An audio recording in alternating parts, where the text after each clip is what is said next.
Yo, what's happening, y'all? This is B Jizzle of the Pull Up Basketball Podcast. Welcome to the number one LA Clipper podcast out there. We want to first give you guys a shout out, LA Clipper fan, LA Clipper Nations, for being here. Share this podcast with your family and friends. They will not be disappointed, but let's get it popping. Pull up in motorcades.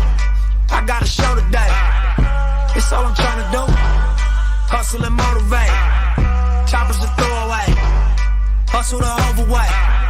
That's why they follow me, They think I know the way.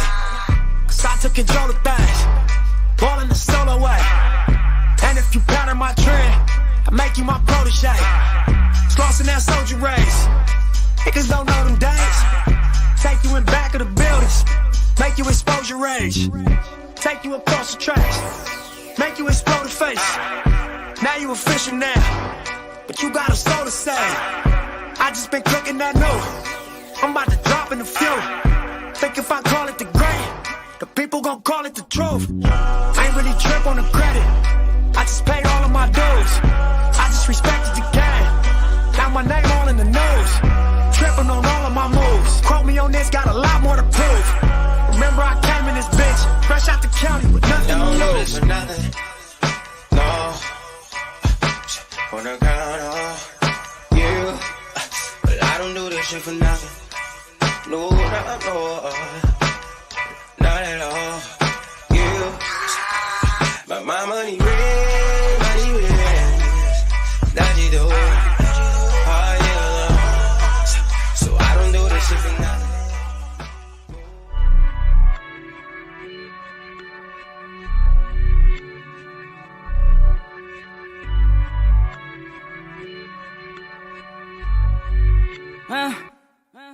Rolling up some good, pulling up till we get faded. You know how we do it. Everybody take a flex on me. I got the keys to the city. I don't need no limousine. I turn up when I pull up and tell my booking agent book a show. Running around with the paper bag, running around with the paper bag. Going crazy spending all this cash. Going crazy spending all this cash. If I spend it, I'ma get it back. Even when I ride around dirty, a nigga don't need a seatbelt. A nigga don't need a seatbelt. Nah, it don't cost to keep it real. Run up, get done up. Shit can get real. Fuck around and get your ass dropped. Nigga, fuck around and take your shit. Got you asking God why. Drag your ass into an alley. Pull out aim for the target. Should've never been around the killers. In my town with the fucking realest. No cheddar bars round here. I get the spray and they gon' get down. Ski mask over my face. Catch a body in broad day. Catch a body in broad day. I got the key to the city. I got a hold of Shadidi. Talk to that bitch in Swahili. Tattoo my name in graffiti. Whack out your hood in graffiti. Come through your hood on the weekly. None of y'all niggas can't see me. None of y'all niggas can't see me. Y'all ain't got nothing like this over there. Bunch of frontline millionaires. Bunch of self-made at the Trump pay. Guess the odds really took it there. Any problem, I'ma reappear. With a squad you already fear. All this time I've been playing fair. 7 digits every single year. Niggas die, niggas disappear. Alibis, I was really there. Life a crime till I get the chair. Columbine in my trigger hair. Still I rise and I took the stairs. Feel a fire, it's a different glare. All these fights, it was never fair. Busting knuckles, still I'm swinging fierce. Taste the salt inside my dripping tears. You should know I never had a fear. You should know I never had a shot, never had a chance till I took it here. Man, it's proud, but I see it clear. Strategize, I'm an engineer. Pick a side, gotta keep it there. Switching up, nigga, looking weird. I got the key to the city. I got a hold of Shadidi. Talk to that bitch in Swahili. Tattoo my name in graffiti. Whack out your hood in graffiti. Come through your hood on the weekly. None of y'all niggas can't see me. None of y'all niggas can't see me.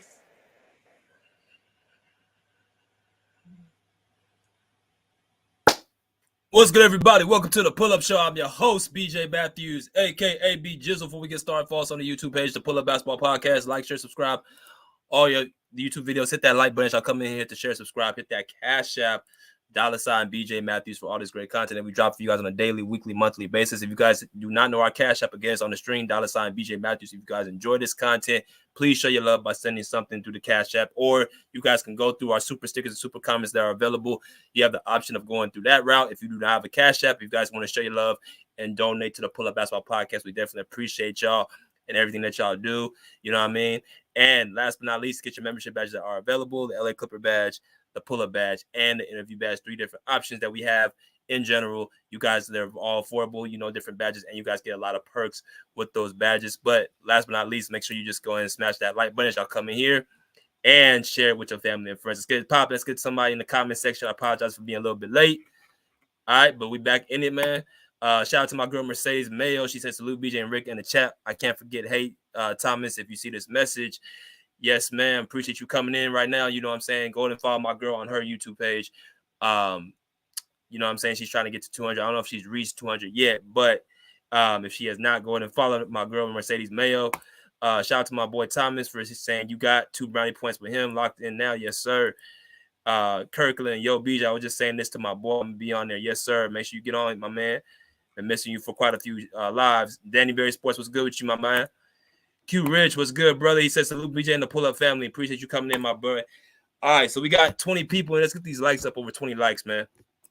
As y'all come in here, please hit that like button.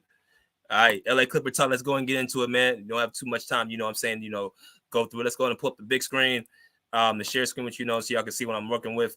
The Clippers were able to prevail yesterday over the Houston Rockets on ESPN, 122 to 116. And just in general, in watching this game, there's a lot of things that I saw that I did enjoy. There's some couple things I think we need to clean up. But for the most part, I thought it was a game that, you know what I'm saying, could really be really echoed and really have a chance to kind of, you know what I'm saying, talk about. Okay, Mercedes says she hit 2,200. Congratulations to you, my girl. 200 subscribers for you. Appreciate you getting that. Salute to my man DFJ Hoops, who's also a YouTube subscriber, YouTube content creator. Go and follow him on DFJ Hoops right here.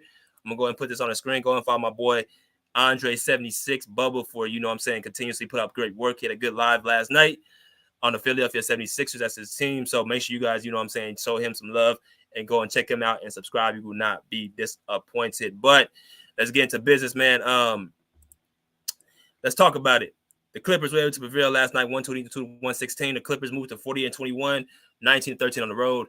The Rockets are 27-35. They're 21-11 at home. They are a pretty good home team, but they were not able to close the game out yesterday. As a matter of fact, I think the Rockets have lost 11 of the last 12 games from, you know what I'm saying, this season. You got to turn that off. They are 11 in the last 12 games up against the Clippers. They have lost. So the Clippers haven't been having their number over the last, you know, handful of meetings. So let's get into some of these, you know, statistics, you know, hand in hand what we saw. Look, the Rockets, in my opinion, are a team I had high hope for. I had a lot, you know what I'm saying, thoughts they were going to be in the play-in. You know what I'm saying? Last year, they were the worst team in the Western Conference. Of course, they got, you know, one of the, you know, good coaches, good young coaches, Ime Udoka, who's done a pretty good job for what he has been, you know, given. Houston doesn't really have like a superstar player. They have a bunch of really, really good players and a couple of, you know, close to all-star players, right? But I like what they're doing in Houston. You know what I mean? I like how they're building a culture. They're starting to, you know what I'm saying, build something, you know, from the ground up to build for the next, you know, years to come, right? So if we look at, you know, the Houston Rockets coming off of, you know, back-to-back yesterday after playing the Spurs, we look at their, you know, their statistics, their guys coming in, six of their guys were all in double figures, right? You had 6 guys in double figures. You had Cam Whitmore, he had 17 points, 7 for 15 from the field, 3 for 7 from three-point line. Hit a lot of, you know, timely shots throughout the entire game. And came and gave the, you know, Rockets a spark. The Rockets were up 30-50, you know, up in the first half. So, you know, that was a game that we coming in sluggish and not really playing how we should be playing. Cam Whitmore was a you know, partial reason for that. You know, you got him. He played 24 minutes. You had Amon Thompson, who he had 6 points, but, you know, didn't really have much of an impact on the offensive end. He was efficient, but did not get a lot of points up. But like I said, Cam Whitmore had 17. You go from that, you go to the starting 5. You got guys like, you know, of course, Fred VanVleet, who's a starting point guard right now, is 15 points. Did not shoot the ball particularly well from the field, but, you know what I'm saying, shot pretty good from the three-point line, 5 for 14 from the field, 4 for 9 from the three-point line, 1 for 2 from the free throw line, 8 assists, being the floor general that he is, and 15 points. Fred VanVleet also is a, you know, pretty solid defender, especially when it comes to, you know what I'm saying, on ball. Very similar to Kyle Lowry, a very, very, you know, small guy, but very gritty, very tough, and is going to know how to, you know what I'm saying, use his angles to be able to guard you. 15 points from him. You got 15 points from Jalen Green, who's their up-and-coming star wing player. After they got rid of Kevin Porter Jr., it looks like Jalen Green is the guy that's going to be up next to be on duo with their big man, Alvin Sengun. Jalen Green, 6 for 14 from the field, 15 points, 2 for 6 from the three-point line, 3 rebounds, 2 assists. Jalen Green, a very, very explosive two-guard, 6'5", I believe. He gets up in, above the rim, plays above the rim, can shoot the three-point shot. You know what I'm saying? Very, very talented player. I think it's his 3rd season. So they got some talent coming out of Houston. As I'll come in here, smash that like button. We got 23 people in here. Let's get these likes up. Y'all let's get these likes up. But like I said, let me continue this soliloquy. But Jalen Green, 15 points from him, and in 32 minutes, very, very solid. You know what I'm saying, scoring from him. You got Dylan Brooks, even the guy off the bench, 11 points, 5 for 10 from the field, which is efficient. Did not shoot the 3-point shot very well, but gave him, you know what I'm saying, good minutes, of course, defensively. And he is the guy that does a lot of the dirty work. He's the guy that, puts a lot of the pieces in guarding into, guarding the opposing team's best offensive player, right? That's what Dylan Brooks is there for. He's there to bring that type of gritty, glue type of mentality. So pretty much did his job on the defensive end for the most part. I know he started off on Paul George, and he did a pretty solid job on him starting off. But of course, that didn't end too well for that matchup. Jabari Smith Jr., young player, 19 points, 6 for 11 from the field, 4 for 6 from the 3-point line, 3 for 4 from the free throw line. Very long, athletic, forward who can score, who can get to the basket, who's a very, very solid long defender, still learning the game. I like how he competes on the defensive end as well when he was guarding Kawhi. I thought he had a pretty solid game. And then, of course, you got their big man, Alfred Sengun, 23 points, 10 for 19 from the field, efficient, 3 for 8 from the 3 for 8 from the free throw line, which is actually not good. But he had 19 rebounds and 14 assists, a triple-double from Alfred Sengun, following up the 45-point game performance he had on Victor Wembanyama. Alfred Sengun is going to be a star in this league if he's not already one right now, right? If I'm the Rockets, I'm very, very pleased with the core that they have. Of course, it's their first year with Ime Udoka. I'm not breaking this core up.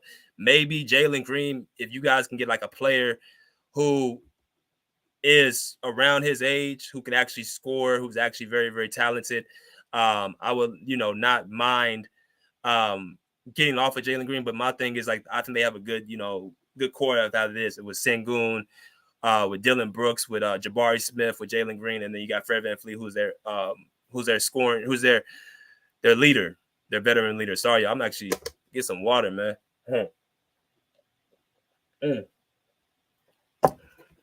But the Rockets, I like how, again, let me say something else too about their coach. If you watched the matchups with Ime Udoka, he does a very good job of having a game plan for his team. What he decided to do, start off the game, he started to put Jabari Smith on Kawhi, and he put Dylan Brooks on Paul George.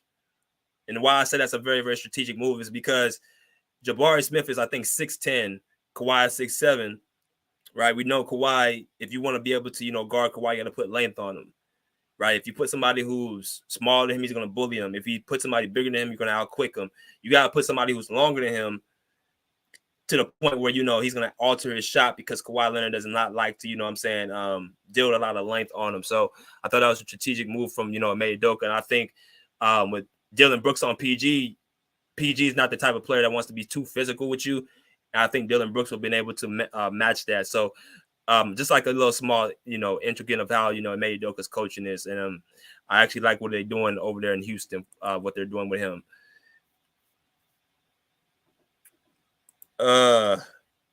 He said you provide the best Clipper analysis on. Man, that's love. Appreciate you, my brother. That's a lot of love. Appreciate you for saying that. Let's see. He said, interested in known facts, Kawhi averaged 33 points per last 4 games against Minnesota. Food for thought. Yeah, that's we're gonna talk about that too in a minute. But let's get back to what we're talking about. Get these likes up. So that takes care of the Rockets. Let's go to the Clippers. Let's go to the Clippers side now. We're coming off a 3-game road trip. We're going back home this weekend. We got a back-to-back at home, and then we got a third game on Tuesday against the Minnesota Timberwolves.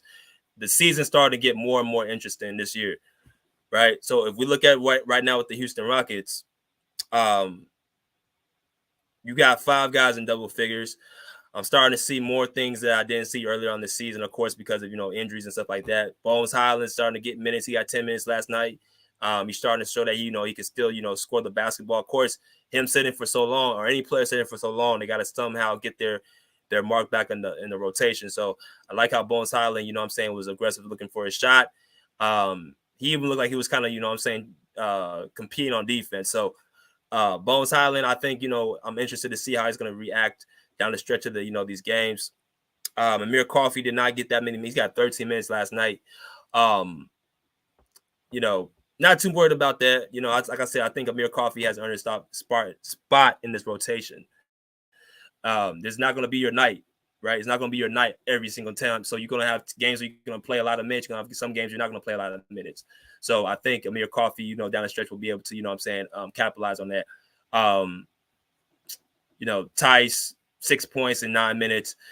The players that really kind of stood out off the bench, of course, was Norman Powell with 29 points, 4 for 9 from the field, or 29 minutes, 4 for 9 from the field, 3 for 5 from the 3-point line, hit some big 3-point shots, 12 points. Norman's our sharpshooter. He's our guy off the bench who's going to, get hot when we need to get hot. You got Mason Plumlee, who had 20 minutes and 4 for 5 from the field, 0 for 2 from the free throw line, 11 rebounds and 8 points. Mason Plumlee took the place of Ivica Zubac, who was still dealing with his illness.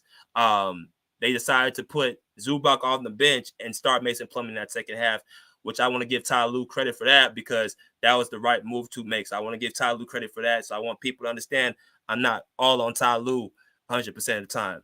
But Mason Plumlee substituting for Ivica Zubac really helped them in their run in the second half, in my personal opinion. So the Clippers come back from a 20-point deficit to win the game. Some of the guys that contribute to that, of course, were Terrence Mann, 15 points, 5 for 5 from the field, hit all his shots, hit all of his 3-point shot, hit all of his free throws.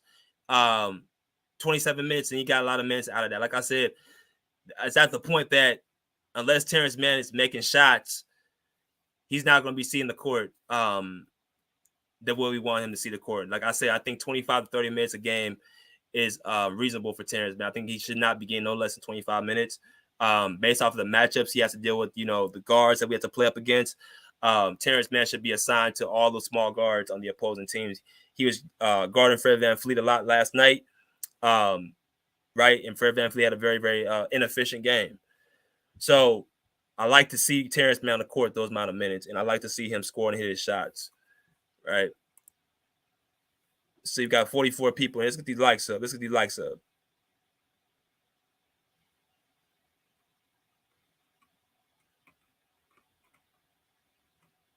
See, let's salute to Eloquence is key. What's popping? What's good?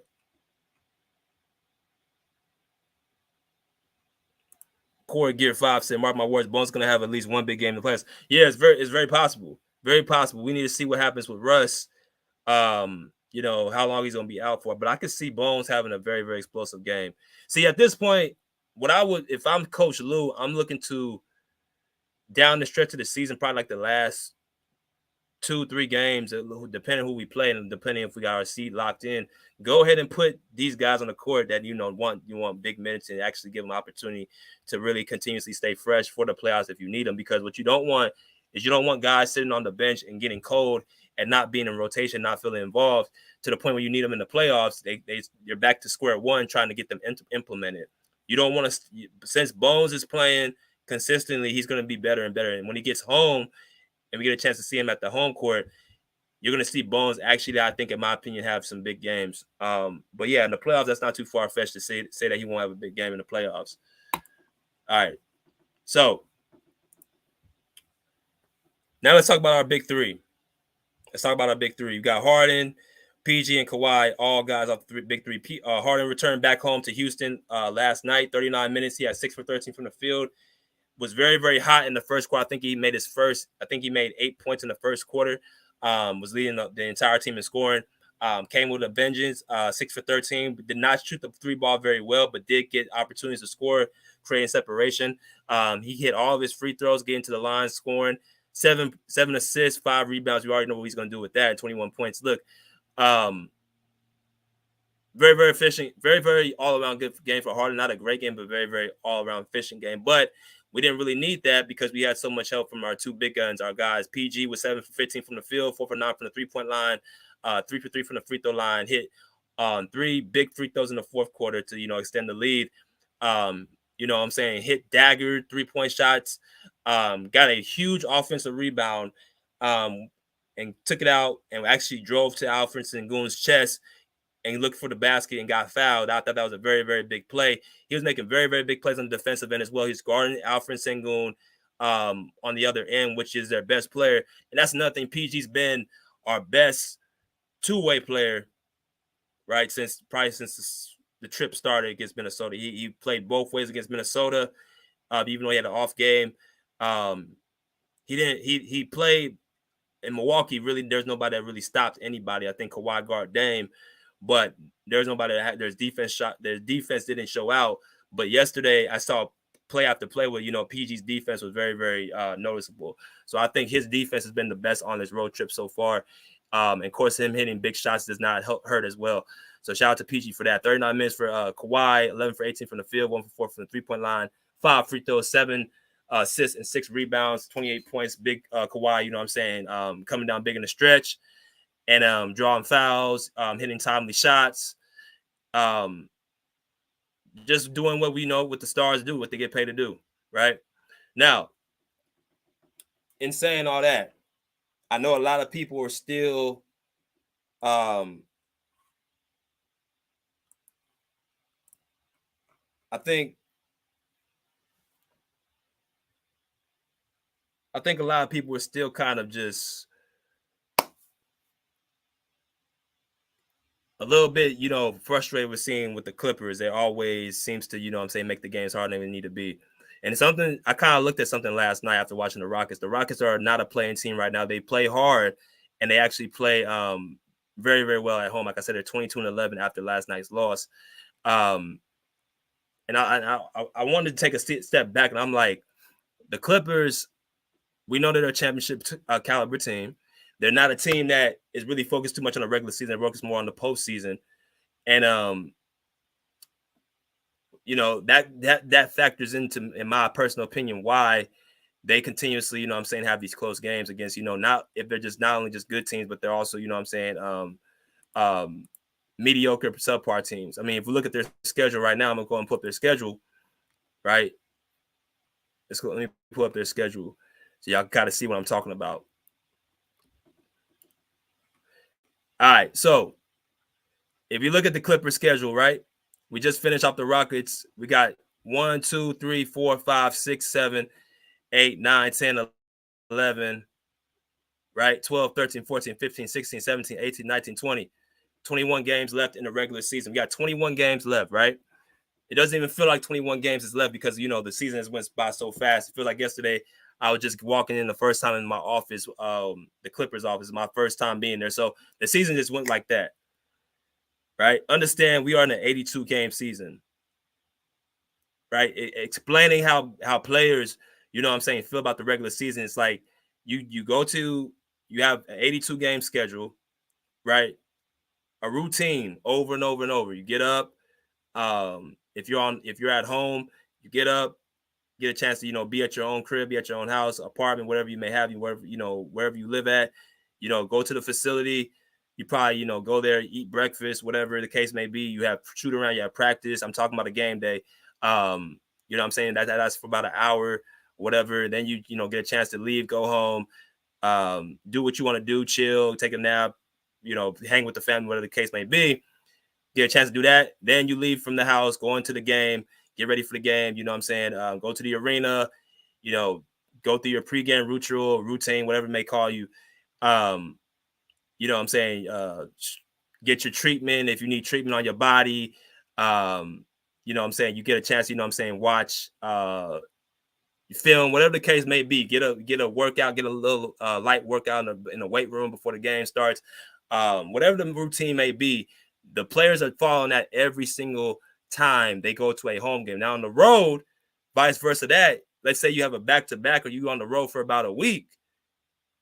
Now you go into being able to be the comfort at your home to now you're going to hotel to hotel, from plane ride to plane ride. If you're in a different country like you are in Toronto, you got to deal with going through customs, you know what I'm saying, arriving and departing, right? You got to deal with, you know what I'm saying, possible, isolation from your family if you're on a long road trip, you know what I'm saying? It's a lot of stuff that goes into basketball that's not even before you even touch the basketball floor, where a lot of players think like, damn, I'm just ready for the season to be over. I'm ready for the playoffs to start if you're a veteran team.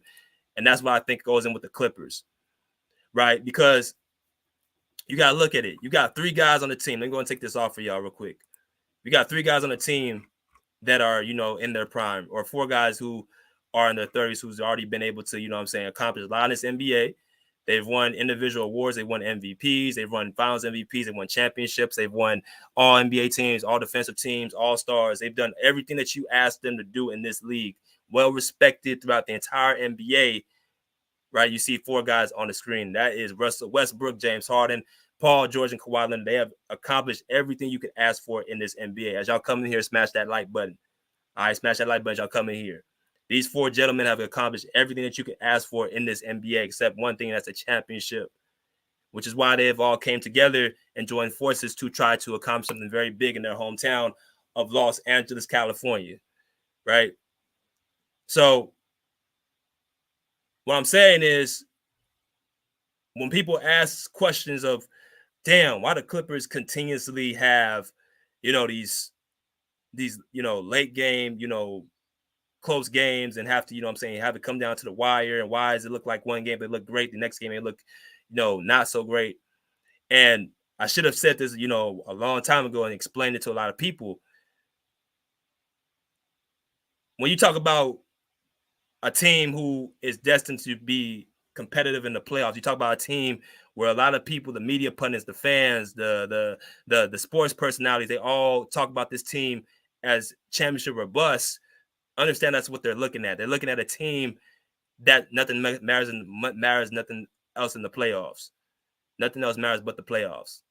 I mean, you even hear it from certain people who, talk about the Clippers who are not even fans of the team. It's like it's championship or bust. Nothing matters until the Clippers make it to the playoffs. Nothing matters until, what happens in June or May and June, right? Anything less than a championship is a fail. So when you talk about all them slogans, that's basically what the players' automatically mindset is set on as well. Their mindset is set on May and June. Their mindset is not set on, a Wednesday afternoon or a Wednesday evening against a Charlotte team or against the Orlando team or against a San Antonio. Their mindset is not set on going out all force every single night. As the season continues, maybe when the season starts, when you're still kind of, just excited to get back on the court and get around your teammates, that's all cool. But when as the season prolongs itself, and it's just part of sports, as the season prolongs itself, you get what they call I can't even think of the word. You hit a wall. Pretty much, I'm gonna say that you hit a wall where it's like the road travel, the flying from different city to city, the nonstop, routine over and over. There are going to be nights like you guys saw last night against Houston, where you're going to have a game where that team who plays very hard, who's at home, who is not a team that's really looking forward into the postseason, who has a lot of young talent on that team under the age of 30, they're going to have more of the energy start off the game, and they might jump on the Clippers early to make their mark. And then you'll see down the stretch of the game later, the Clippers actually show who's really the top dog.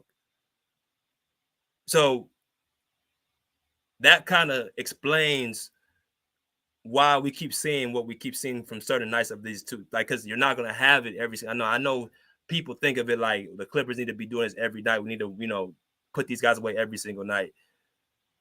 You can continuously say it sounds good, it seems good, it seems like the right thing to say. But as you guys continuously see over and over and over, that is going to be at pretty much how can I put this? That's going to be at a certain level. That's not going to be every single night. Right? These guys are ready for the postseason. These guys are ready for the playoffs. These guys are ready for an actual series where they don't have to worry about flying from, this city to this city for a meaningless game. They're ready to get the show on the road with the postseason. Right? That's why I say this team is built for the postseason, not the regular season. Ty Lue, again, this is why sometimes we do get on Ty Lue, because you got all the people on the bench who are dying to play, who can help the team, and refuse to put them on the court to help preserve your stars' energy. You got Harden playing 40 minutes. You got, all these guys, Kawhi playing 40 minutes. You got PG playing 40, which is cool in certain games. But starting off, you might want to look at some of your guys off the bench more. You know what I'm saying? Give them an opportunity to play and score and play and stuff like that. But you're going to see their best ball in the postseason. I'm convinced of that. I'm looking at the patterns. I'm looking at what, I'm saying. I'm seeing these guys are ready to get it going and popping in the postseason, right? You're looking at 4 guys who've already had deep runs into the playoff. You're looking at 4 guys who've been to conference finals after conference finals, who's been to the NBA finals, right? You're looking at 4 guys who've already accomplished and seen everything that you can think of in the NBA. And I keep telling everybody that the playoffs are different from the regular season, much different. All of a sudden, you got guys who, scoring 25 points, 30 points in the regular season, who go dropping down to like 21, 22, who don't look as comfortable out there, who looks a lot more rattled with the physicality, because the playoffs are more physical because the refs don't blow the whistle as much, which is going to play into our hands as well. The game becomes from full court to half court, which means you got to execute play after play. It goes from, you see a team one night, you have a great game, and you might see them a second night along the later throughout the season, to now every single game there's a game plan for you. Your star player is going to have a game plan for them. Can you deal with the opposing team running certain defensive strategies against you? Are you ready for that type of challenge on a consistent basis? Because these 4 guys have already been through all that stuff that these guys are about to be in the playoffs. These young up-and-coming teams who people are starting to say, could they be a threat in the playoffs? We will have to see in that type of situation. Right? These guys know what's at stake. These guys have been healthy. I'm saying, outside of people who's getting hurt. Karl-Anthony Towns, of course, got hurt. Right? Cat got hurt this morning. Torn meniscus. We don't know how long he's going to be out for, but he's hurt. He's injured with his injury. So it feels like the Clippers are the team that's actually staying healthy. LeBron James, I know he got his little injury last night. I don't know how real it is, but, of course, he exited the game. It's just the fact that as far as serious injuries, the Clippers are the ones who are staying healthy. And there's going to be a video about this, too. I'm gonna name it Kawhi Leonard and Paul George healthy in the playoffs equals problems for the NBA. Right? Equals problems for the NBA, because since Cat's going to be out, the Timberwolves are going to be, falling down the standings. Now, hopefully he comes back for the playoffs. If he doesn't come back for the playoffs, that's going to take a huge hit on Minnesota, because now you take away one of your scoring threats and one of your size players off the court, and you put the emphasis on a Rudy Gobert and Anthony Edwards. Now, see, the Lakers can now take advantage of that option without Karl-Anthony Towns there, because now LeBron, when he goes to the rim, he's not having to deal with 2 guys in front of him. Anthony Edwards doesn't have to deal with 2 guys in front of him. He's going to deal with only one in Rudy Gobert. So it becomes much more of an easier matchup for them to possibly take something in that series. Which, by the way, Anthony Davis, again, got exposed last night by Domantas Sabonis. And I've told a lot of people this. AD only dominates players who are smaller than him and not as physical. He got exposed by Nikola Jokic numerous of times. He gets his lunch money taken. Domantas Sabonis, check this out. Anthony Davis is 0-9 against Domantas Sabonis his last 9 meetings. 9 meetings, the last 9 meetings, Domantas Sabonis is 9-0 against Anthony Davis. And last night he exposed AD again. Another big. Alfred Sengun, I remember last season, if I'm not mistaken, or it was earlier this season, had a field day on Anthony Davis. All foreign guys, all bigs, all know how to play basketball. They expose Anthony Davis every time they play against each other. I just want to put that out there. But shout out to the Clippers for staying healthy. Shout out for the Clippers doing what they were supposed to do last night. Winning the game. We got, 2 back-to-backs this weekend. I'm very, very, locked in to see that game. I'm looking forward to seeing them at home finally. But let me go into, letting y'all into the chat because there's a lot we can talk about right now. And we'll get started. Let me go and, drop the link, but we'll give a 2-minute break and we'll be right back. All right.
Well, man, appreciate y'all coming in, man. Let's go and get the people in here. If you guys have not hit the link, you guys can hit the link right now. We talk about LA Clipper Talk. The Clippers have defeated the Houston Rockets last night. They have 21 games left in the regular season. We're talking about the Clippers.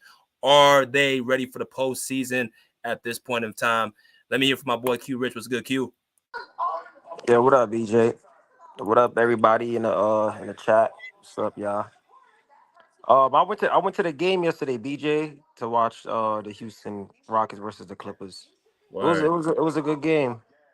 It was a good game. My thoughts on the game though is they definitely came out very flat in the first half on offense. Not enough really movement, going on really. I think when I watched that matchup with Dylan Brooks on PG, he did a very good job guarding PG in the first half. I'm not gonna lie to you. I don't think they should have switched that in the second half because he started guarding Kawhi and Kawhi just had his way all game. You know what I'm saying? He was balling all game. But that first half they was very slow. You know, and they was down by 20. He was down by 20, but the bad thing is about the 20 is, I mean, yeah, we came out slow. Sometimes we come out very lackadaisical, you know. And then when I watched that second half, though, BJ, they came out with another level of force, bro. To me, it was like to watch that game live and to watch like BJ. You can hear something in my background, or I'm clear. I'm good. Oh, you good, bro? You good? All right, cool. All right, cool. They scored 78 points in the second half, BJ. Right, so watching that game live, that probably was one of the best performances I've seen live from a team. The way it was like these guys in the second half rarely missed. It was a fun game to watch for me, especially being down 20 and watching them really come back and really showing like that they just showed a whole nother level of just competition. You know what I'm saying? Like you said, like you just show that yeah, we the big bros, you know what I'm saying? Like we that team, like if we really want to step it up, you know what I'm saying? So they did really well in that second half. But overall, good win. You know what I'm saying? Good win. I was hyped yesterday. I ain't gonna lie. I was even at the arena. Hype. I was hyped, bro. But yeah, good win. My key player that I've been really enjoying watching for at least the last few games is really Terrence Mann, bro. I'm not gonna lie. Cause Terrence Mann, bro, one one point is he was definitely one of the keys to that comeback yesterday at the game that I watched. Um, and another a second point is I like his level of confidence that he's bringing to the offensive end now. Like he's not overthinking; he's just playing basketball. You know what I'm saying? And that is what the Clippers is gonna need for the playoffs from him. You know what I'm saying? Because a lot of the times when it comes to great championship runs, the others matter a lot outside of the stars. You know what I'm saying? We understand the stars gotta be the stars for the team, but the others matter just as much. You know what I'm saying? And you're gonna need those points from those little 10, 12, 15 points from T Man. You know what I'm saying? Not saying it might be every game, but some games it'll you know what I'm saying? It'll benefit the Clippers for sure. You know what I'm saying? And he's definitely been Mhm. one of my favorite players to watch in these past uh few games. Right, Um right, um right. I think the Clippers is definitely ready for the playoffs. You know, I think the Clippers is definitely ready for the playoffs. I think um sometimes I just think we could carry a little more better habits, you know what I'm saying, from the regular season that we do slack on, you know what I'm saying, and sharpen those things up so by the time the regular season the playoffs come, we a little more sharp, you know what I'm saying? I know they're gonna be sharp in the playoffs and I'm ready for it, but overall, you know what I'm saying, I think we ready for anybody that comes in our way. It don't matter. I don't care who we play, bro. I'm gonna be real. Whether it's the Nuggets, the Minnesota Timberwolves, Thunder, anybody, I'm ready to watch that. You know, I'm Right. ready to watch, bro. Yeah, I like that too, because I'm watching the game and I'm seeing okay, the second half totally different from the first half, but I'm like these guys ready for the big stage because now they got 21 games left, so we got played 60 games so far, so we got about a little over a month left before the postseason starts. I'm even at my job. I'm telling them like, man, I am ready for the playoffs to start, man. I'm not even. I'm over the regular season. I'm overcoming doing the same thing at work. I want to go to the playoffs. I want to go to the postseason. I want to play a team, get these wins, and Yeah. ready for it to get to it. So Mm-hmm. definitely good points, bro. No, that's a fact, bro. It ain't nobody in our way. Simple as that. You know what I'm saying? I actually like personally, bro, when the Clippers are playing team basketball. Like when Hmm. that's in that second half yesterday, it showed it reminded me of that stretch we was on. You know what I'm saying? Like how we all played together. I don't like when the Clippers start back with the isolation shit, because the isolation Hmm. shit, you know what I'm saying? We lose a lot of possessions in the Hmm. isolation game. Like I like seeing Paul George off the ball and Kawhi and James Harden really being aggressive attacking, and PG, yo, believe it or not, bro, PG really be open a lot. You know what I'm saying? Off the ball when we're being a little more aggressive attacking the Yeah. rim, and he hits a lot of threes like that. I think he hit a lot more threes. I'm not gonna say he's a very good shot creator overall for sure. You know what I'm saying? It's Paul George, but he's very Mhm. good off the ball too, and he makes a lot of more. Yeah. He gets a lot of more easy points. You know what I'm saying? Right. Off the ball than trying to create. Because sometimes him creating, he could do a little too much. You know what I'm Mhm. saying? And when he's Yeah. off the ball, all he got to do is catch and shoot. That's it. You know what I'm saying? And when he on, he on. So but Kawhi Right. Leonard, bro, shit. I'm so confident with the Clippers, bro, because I ain't gonna lie, bro. Once Kawhi Leonard on the court, bro, I got confidence in his team overall, bro. That guy, bro, is a lot of times BJ ain't no answer for him, bro. It don't matter who guarded him. There's no answer. It's none. I didn't seen. It don't matter what team he plays, whether they got us outsized, whether they could shoot better. It don't matter who we play. The team may not show up, but Kawhi will. Kawhi will. You know what I'm saying? Like he, Yeah. it don't matter, bro. He dominates. It doesn't matter who guard him. He is a very poised player, bro. And Right. once Right. he on the court, bro, you can go as far as he take us for real. It's That's open serious, season. bro. It's open season for everyone else, man. Like I'm looking at these games right now. So are any of these games you looking at how you feel like the schedule is gonna go? So the Bulls, we got them, we got the Bucks, T Wolves, Bulls. How do you feel like those games go? I mean, Cat is not really playing for the T-Wolves, so I think we should get that one honestly at home. The Bulls, I think we got to come out and play against the Bulls, no matter like the seeding, because the Bulls still have some pieces where Kobe White he's a dog, bro. Kobe White is a Yeah. dog, and they got Caruso over there with DeRozan and stuff. So we got to definitely come out and play against them, or that game could definitely slip away from us. You know what I'm saying? Yeah. And I think everything else in that we everybody else that we play, you could go up a little more, BJ. Go up to like Yeah. our next 5 games. These in At five least. games, Next, the Pelicans, Hawks. We got Blazers back to back, and then the Sixers, okay, okay. Pacers. Uh, the Pelicans. I mean, we could beat the Pelicans. I never stressed the Pelicans. I'm gonna be honest with you. But no matter if you play them in the playoffs, regular season, I don't care if they beat us. They not beating us in the playoffs, like regardless. So I'm not really big on them. Trailblazers, we should beat them. You know what I'm saying? I think we should. I think we could still land in that third spot because a lot of teams, the top 3 teams that's ahead of us, they still be losing games. They still be Yep. losing games. And Denver Yep. got a big game tonight against Boston. So I'll be watching that. I I'll be watching definitely will that. be watching that too.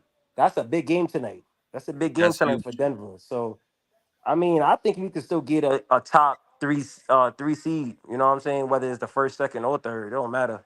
I think we could still move up in the ranks for sure. Man, we got 21 games. There's a lot of games to play, and I think we're 2 games out of the first spot, 2.5 games out.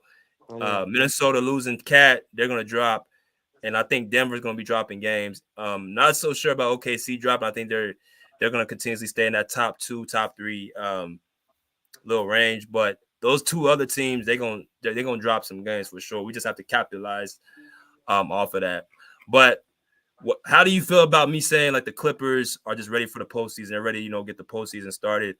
Um, I like I like that comment. The only thing is a lot of times we're always ready for the postseason, and a lot of times when we don't, I feel like when we don't take the regular season as serious, you know what I'm saying? We mm, still have some kind of effects in the playoffs. You know what I'm saying? Because a lot of the times when you finish out strong and you go into the postseason with a rhythm you know what I'm saying, that you end the regular season off with, it right, tends to, you know what I'm saying, to roll over in the playoffs. You know what I'm saying? I don't like to always bullshit in the regular season. You know what I'm saying? I get right, like we got 20 games left, but I still think we should not take our foot off the gas and definitely go into the playoffs with a rhythm. You know what I'm saying? And really get the ball mhm, rolling so we don't come out with no slack. You know what I'm saying, in that first round and on. You know?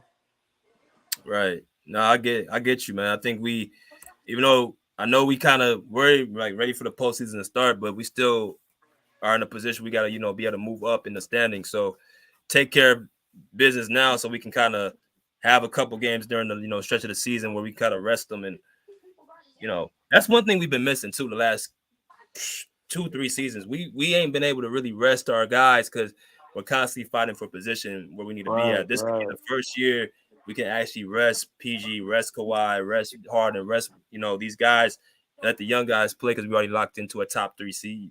Let me ask you a question though. I know they implemented the load management rule. Like they said, if you Mm-hmm. could play. You know what I'm saying? So the new rest days in the NBA will probably be what you think, 15 minutes now? Because I know you can't just sit out no more, right? I don't think you just sit out no Uh, more. they say that you can't sit out, but I think they'll give an exception just off the fact that these guys, like I said, 80 games. I think that was more meant for like the season as it's going on. You I know what I got mean? you. Like during the regular Yeah. season, and players are like, say just resting for no reason. If you already finished the season for the most part, I think, they'll be like, all right, whatever. You're already in the playoffs. You're not saying games out. You've been healthy throughout the regular season. So Right, we'll right. give you a game or two. So No, I get that but for sure. let me go to my man Bruce, man. What's good, Bruce? What's good, brother? What's up, BJ? What's up, Kirich? I hope I say it correctly. Yeah, yeah, Q. What up, Bruce? How you doing, bro? I'm good. I'm good. I hope you're good. Um, I mean, it was a good win. I mean, I was surprised that they were down. I think they were down by 20 or something like that. Um, and then when I saw that it's like the Clippers uh, were going to the motion in the first half. I don't know if they didn't take Houston seriously. But as I was saying before, yesterday, I think Houston is very good at home, but they're a young team and they have a head case on the team. Um, what's his name? He was in Memphis. I forgot his name. Yeah. Um, Dylan Brooks. yeah. So, I mean, it's a good win. I mean, I don't think the Clippers are. I mean, they're gonna try to win, but I don't think they are playing to their potential yet. I think they are. It's like they're waiting for the playoff to go another level, right? I think the Clippers are waiting for the playoff to go another level. Maybe Tyler is doing that too with coaching, but the way they were playing the first half, I thought the Clippers were gonna lose the game, and I started to be really pissed off, man. I was ready to close the game. I said, let me see how they play in the third quarter. And I saw they show some competitive fire. And then I watched the game, and I'm glad they won the game. I mean, Houston Rockets is not really. It's a bad team. It's really a bad team. They're young. They don't know anything yet, and Jalen Green, that's a that's the Jordan Poole of the West.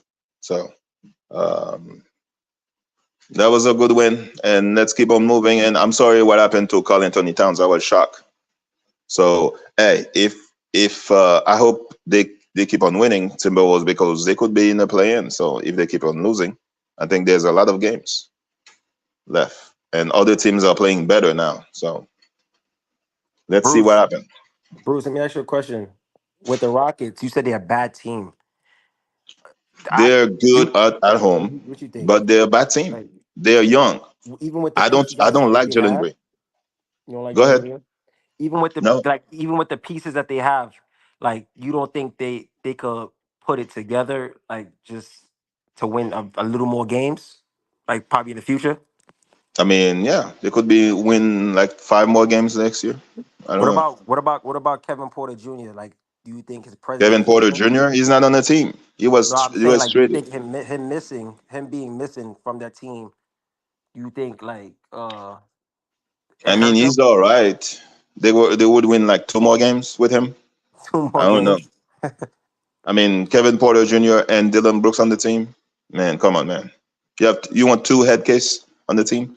I'm not gonna lie, bro. Sengun is good though, bro. I watched him, bro. He was frying Zubac like on the glass. He was A frying lot him of people fry small. Zubac, man. A lot He of was people fry frying Zubac. Zubac. Nah, but Sengun tough, bro. Sengun is nasty. He's Sengun is tough, nasty. bro. He is I, I, nasty. I would build a team around Sengun and Jabari Smith. I don't care about Jalen Green. I'm You don't sorry. like Jalen Green? Nope. He's the Jordan Poole of the West.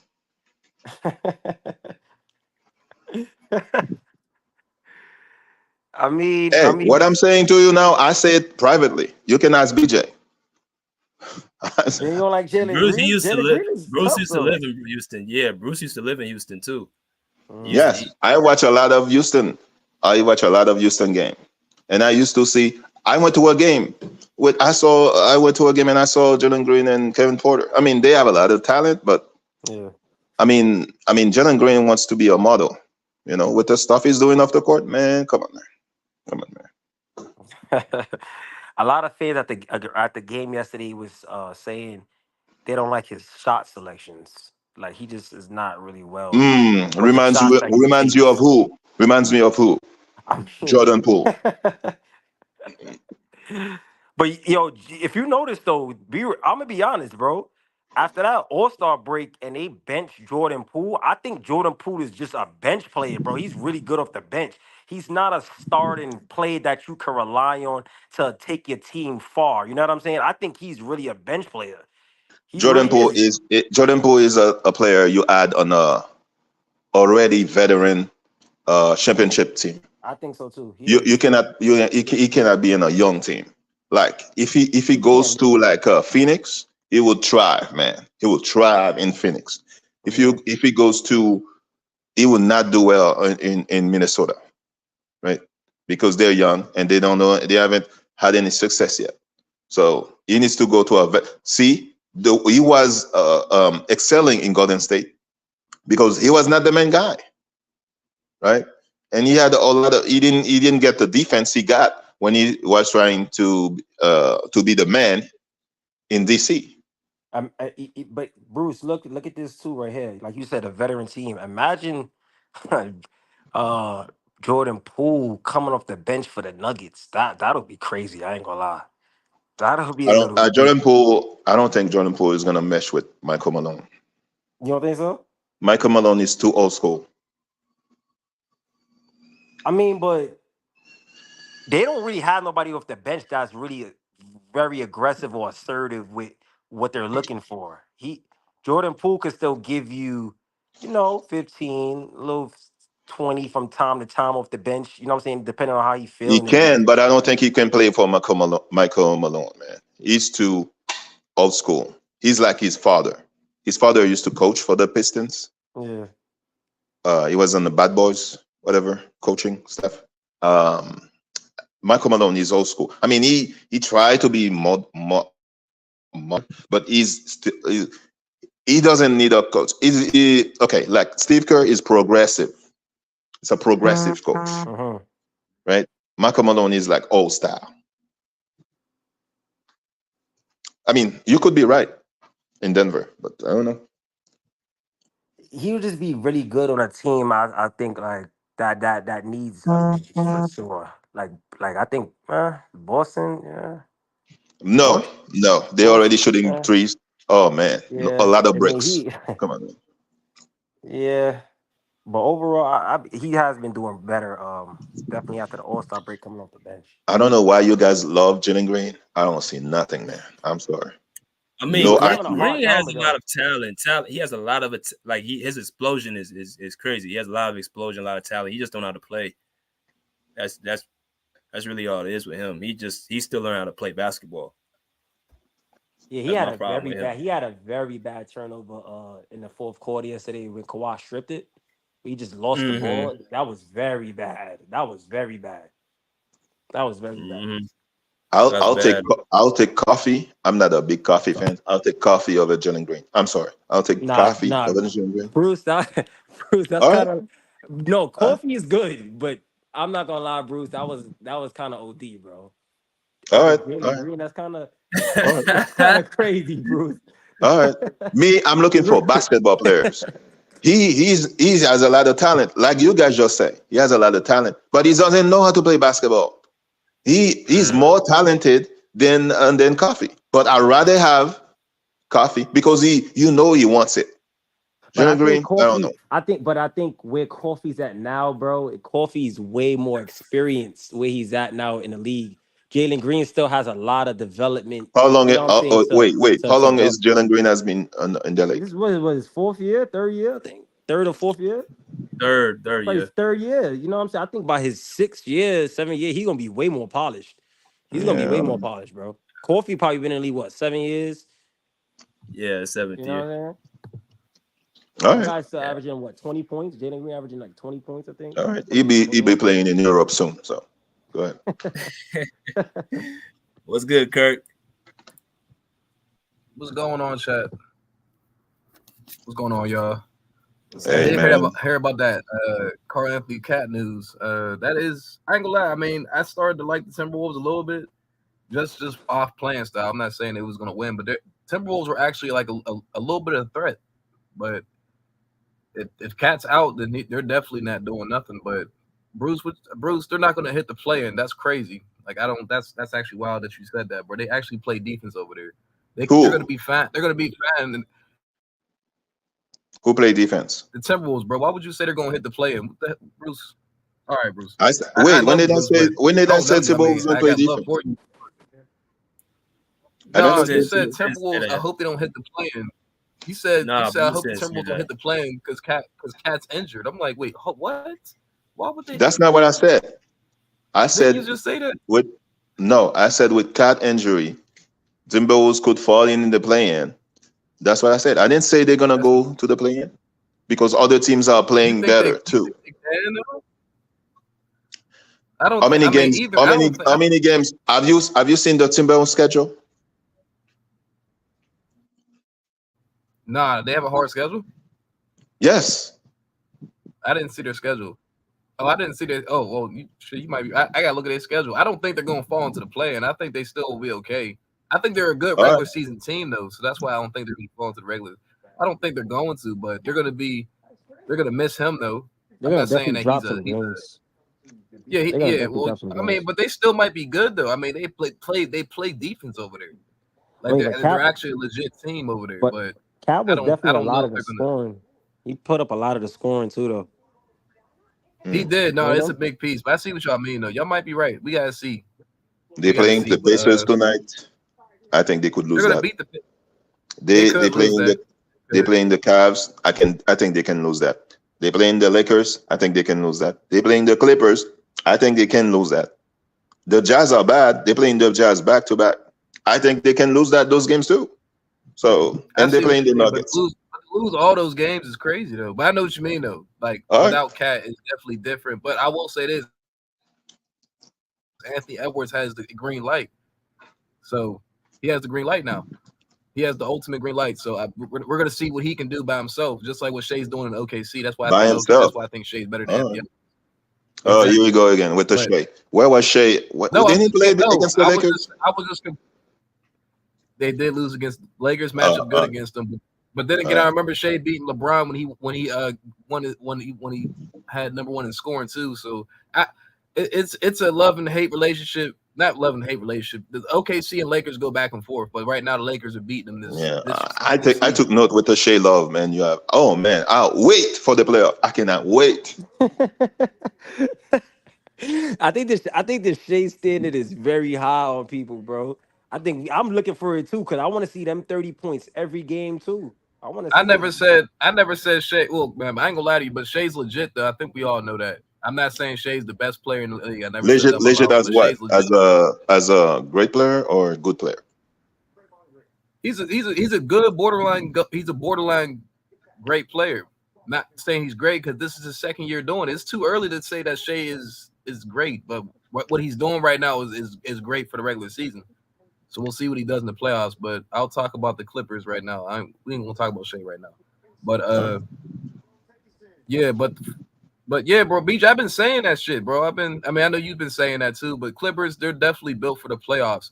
And I remember this game. This is why I knew the Clippers were built for the playoffs. When they faced Miami Heat in Miami, that tough ass defensive game, and they was picking up Miami apart by little plays. And this is what I was looking at. I'm like, they wasn't doing too much ISO. It was more so just screens and shots and quick shots. And Kawhi was like dissecting their defense. And I was like, this is playoff basketball. I'm looking at the game like this is legit playoff basketball. Like it was literally like just not too much dribbling. It was like literally half court basketball. It was slow. The Clippers are not a fast-paced team. They're a slow team. Not a slow team, but they're a half court team. And we all can agree on that. So when I seen that game right there, I was like, oh, this team's built for the playoffs. I was like, they're literally dissecting. Like it was like a chess when I watched that game. I remember that was one of the best Clippers games I watched this year was against Miami. They was like dissecting their defense just very slowly. Like it was like they was like a doctor doing surgery. It was crazy. I was like, damn. Especially the way Kawhi was doing it. He didn't take that many dribbles, but the way he was scoring, it was very high IQ. That was a very high IQ game. So the Clippers, that's all they're waiting for. I watched a little bit of the Rockets game. And I seen the comeback. They was missing shots in the beginning, but of course they came out very relaxed. And Houston, they're going to try to push the pace, especially with that center, because he's like a Sabonis, Jokic type guy, which they're famous around the league right now. So yeah, I mean they came back. Paul George started making his shots. They was just missing shots in the beginning. They was just like I said, they came out relaxed, and they came out focused in the halftime. So yeah, they're definitely built for the postseason. We all know that though. So yeah, they're definitely built for the postseason for sure. Definitely. So yeah, what is matchups? Let's go into some of these teams in the matchups. I'm gonna ask y'all a team. How do we beat them? So let's say, how do we beat the Pelicans? That's a good. The same way we blew their ass out 2 months ago. We attacking their ass and just scoring. The Clippers, once the Clippers is rolling, bro, and we are scoring, nobody cannot score with us. Nobody can't stay with us. That's it. Simple as that. Like I think once Paul George, Kawhi, and Harden is all having good games, it's wrap. It's a wrap. It doesn't matter. It's a wrap. It doesn't matter who your best stars is on the court. Whether it's Ingram, Zion, Only thing I can say though is I don't want Ty Lue to mess up that game. I ain't gonna lie to you because the last matchup I did watch with that game, Zion bullied the shit out of Mason Plumlee, bro. That was and Ty Lue just watched it. He didn't make no adjustments. You know what I'm saying? That is one thing that we're gonna have to fix.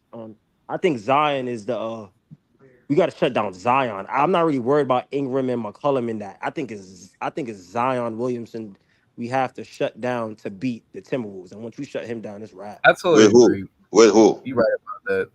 With who? He's talking about the Pelicans. No, with the Pelicans. With who? With who on the Clippers? I think Paul George can guard him. I mean, definitely not Mason Plumlee for sure. I mean, I would put PG on Zion because I think me and Sean were talking about this. We said Kawhi guard Ingram, take him out the series. Terrence Mann guards McCollum. Put PG on Zion because all Zion wants to do is drive to the basket. So you meet Zion up top. If you got a lengthy athletic player like PG, you don't try to guard him by bodying him. You meet him up on the top, and that's all he wants to do is try to go over the top of you. You got him. Right, but BJ, think about it though. You think in a 7-game series, PG's gonna have the physicality every night to guard Zion? That's what I was gonna say. I don't know about that one, bro. I feel like the physicality is going to be limited on his end because he's gonna run out of gas before PG runs out of gas. He's going to run out of gas before PG does. All you have to do is allow Zion to try to test him because again, it's a mental thing too. If PG takes steps back and allows Zion to take long jump shots, that's going to mess with his mental because he's going to be like, I need to shoot the basketball. So once that shot ain't falling, everything's going to go straight to the rim. He's not going to just be PG right there. He has a second line of defense meeting him up top too. Say it's Zubac or whatever. Somebody's going to meet him at the rim. So it's not going to be PG by himself. Man, will PG be able to score? I mean, his arm's gonna be tired of That man going to have PG's But going they to have would to play. beat But that they would series. play zone against Zion though. They wouldn't. It wouldn't just be PG. I think they would play zone. Like they would actually try to There you go. get their hands in the cookie jar. They're gonna play. They're like, I mean, Kawhi and PG. through all the Like, matchups though, I yeah, haven't really seen them play zone much though. It's really been a Yeah. lot of one on but I one. don't. It's I been a don't. lot of against man to Zion, man. yeah, but against Zion you would though. Like certain. But they Yeah. play zone against Miami though. Yeah. They play zone against Miami when they play. Like they would play them actually kind of like Miami because they're a defensive team though. Like you would have to dissect the Pelicans a little bit. Like The I don't know, Pelicans, but like I think we definitely have to win the rebound battle with them. They are a very lengthy team, and they got a lot of points off a second chance. Those are the worst. Like you could stop a team, but once you give them the ball back, you giving them more opportunities. Zion is a guy. He's very athletic. So like I've done watched him go up for shots, and he can bounce right back up and get the rebound. He has that So, athleticism to do that.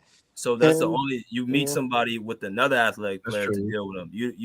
You don't see this is Conquer the Herm talking about he's too strong. You're not dealing with strength. You don't guard Zion with strength. You guard him with length.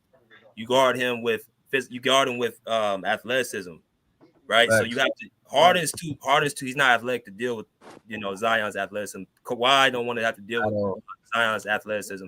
The only person that can really deal with it as far as a head up defender is PG. So you're not dealing with trying to guard him head up with strength. So that's what I was saying. Y'all I go ain't gonna ahead. lie, BJ. I wish we had Milwaukee PJ Tucker, bro. I would have just threw Milwaukee PJ Tucker on him. But this new PJ Tucker we got now, you can't play this guy to save your fucking team at all, bro. He don't want to even look at the rim. So I would put him because PJ Tucker got the physicality to fight a guy like Zion or game, but you know what I'm saying? This PJ Tucker, you don't know what you really gonna get out of him. So because PJ, we did try it the first game. We did try it. We did. And I wouldn't say he did bad, but like I was saying, Zion got a lot of second chance points. You know what I'm saying? He was getting a lot of more rebounds because Peter Tucker's still not a very tall guy. You know what I'm saying? He can't really jump really much. You know what I'm saying? But I think you shut down Zion, and that's the series straight up. You shut him down. This Yeah, wrap. because PJ only guard him on the floor. You can't guard him up top. Like I said, All right. he wants you. Zion wants you to try to body him. He wants you to try to what I'm saying, Russ. Like that's what he wants you to do. So that's why you have to meet him up top. Go ahead, Bruce. Yeah. What's the Pelican center name? He's always spilling Zubac. Valanciunas. Yeah, that's Yeah. another problem. Yeah, he is. I mean, but Zion did have a matchup though with Zion. Not I said Zion. We did have a matchup with Zubac. Zubac did kill him though. I think it was the second game. That's the game we blew them out by like 30.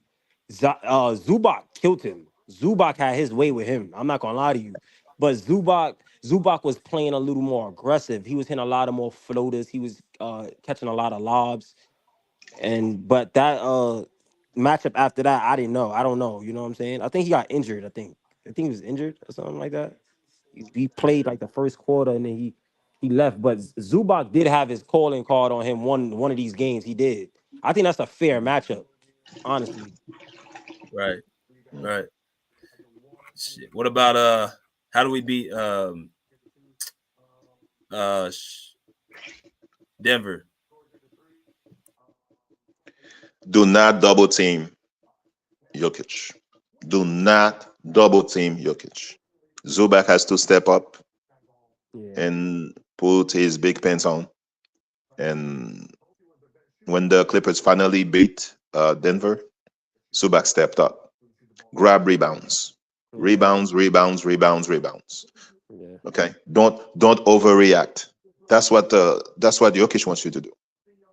Don't overreact. Let Gordon shoot. Let Gordon shoot. I'll put Kawhi on Gordon, and then and Kawhi could roam. That's what I would do. Who y'all put on Jamal? On Jamal Murray.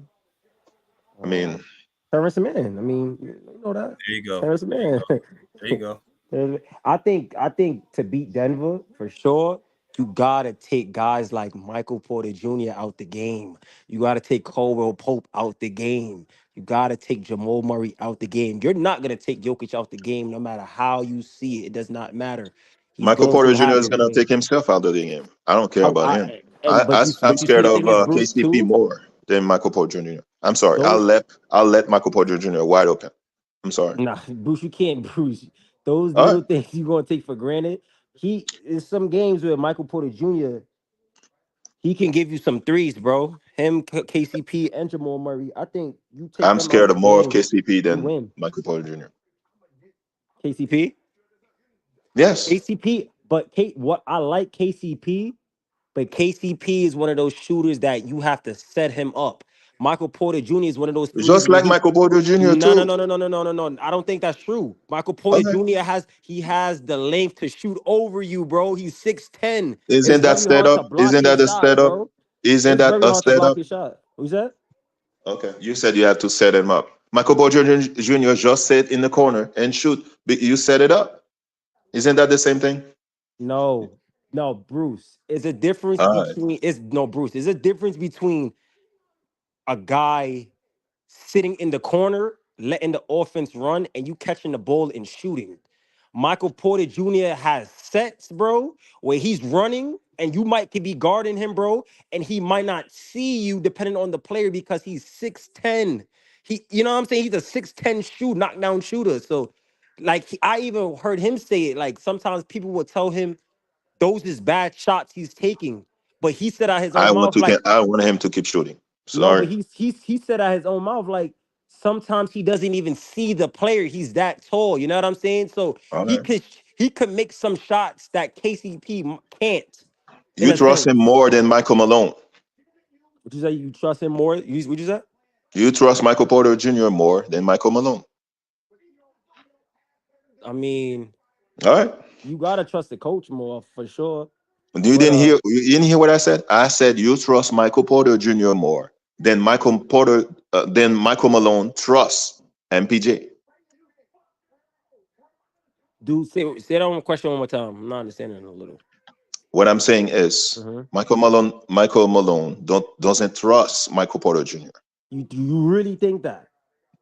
He does not. Yo, He's a Bruce. bad defender. But And when he starts shooting breaks, you know how many houses has been building? Come on, man. if you ask me, Bruce, though, I think Michael Malone is okay with his 3-point shooter All shooting right. bricks than just taking him off the court. He's going to live and die with Michael Porter Jr. shooting those bricks because you're not going to really have too much games, bro, where Michael Porter Jr. is open and he's just missing threes. That he's a knockdown shooter. He can shoot the ball. That's what he get paid to do. He gets paid to shoot threes, bro. Big in 180, I agree with you. I'm more afraid of Gordon than Michael Porter Jr. I'm sorry. You All definitely right. sleeping. You definitely sleeping on you I'm definitely sleep. sleeping. I'm sleeping. I'm I think dreaming on Michael no, no, Porter Jr. no. I think I'm not gonna say Michael Porter Jr. is the game changer for the Nuggets, but he is that guy for sure that can hit those threes for He's them. that That can guy. put What them in guy? good. The 3-point shooter. He's the 3 point. Him and Cole Pope is Man, the team 3-point shooters. Bruce, yeah. come on, Bruce. Let's be real. Him and KCP are the knockdown shooters for the Nuggets. Can we call a spade a spade? Michael Porter Jr. is the appendix of the Denver Nuggets. He's there. Okay, all right. If he's not there, you'll be all right. All right. Bruce, Yo, Bruce. hey, let me ask y'all. Go ahead, Q. No, go ahead, BJ. I was about to just tell Bruce, like, come on, Bruce, no. All the other little things, yeah, he may could be bad on defense, and certain things, but we all know Michael Porter Jr. He could shoot the ball. You know that, Yeah, Bruce. yeah, Bruce, you know that. You know that, Bruce. yeah. You know Bro, that. I can shoot the ball too with the NBA 2K. So yeah. hey, but so who they guarding on our team? So who's gonna guard us on our team? So we got Jamal or Terrence on Jamal. You're gonna have Kawhi on Aaron Gordon. We're gonna have PG, probably on Michael Porter Jr. Zubac on Jokic. So how the matchups? How y'all feel about the matchups? Them guarding us. To me, I think the X factor of that series is Harden. They don't have no answer for Harden at all. Because PG and Kawhi is going to be definitely the center of attention. Because Aaron Gordon and I guess Michael Porter Jr. will probably be guarding PG and Kawhi. But I think Harden has to dominate that Caldwell Pope and Jamal Murray matchup. He has to. He can't have them games where he going 0 for 10. You know what I'm saying? He can't have those games where he going and he not putting up too much points on the glass. If Harden need an average, I think for sure 20 points and at least minimum eight assists for us in that series to win that for sure. So they've been lately because we played them again on the 4th for the last time in LA, but they've been putting KCP on PG and he's been killing him.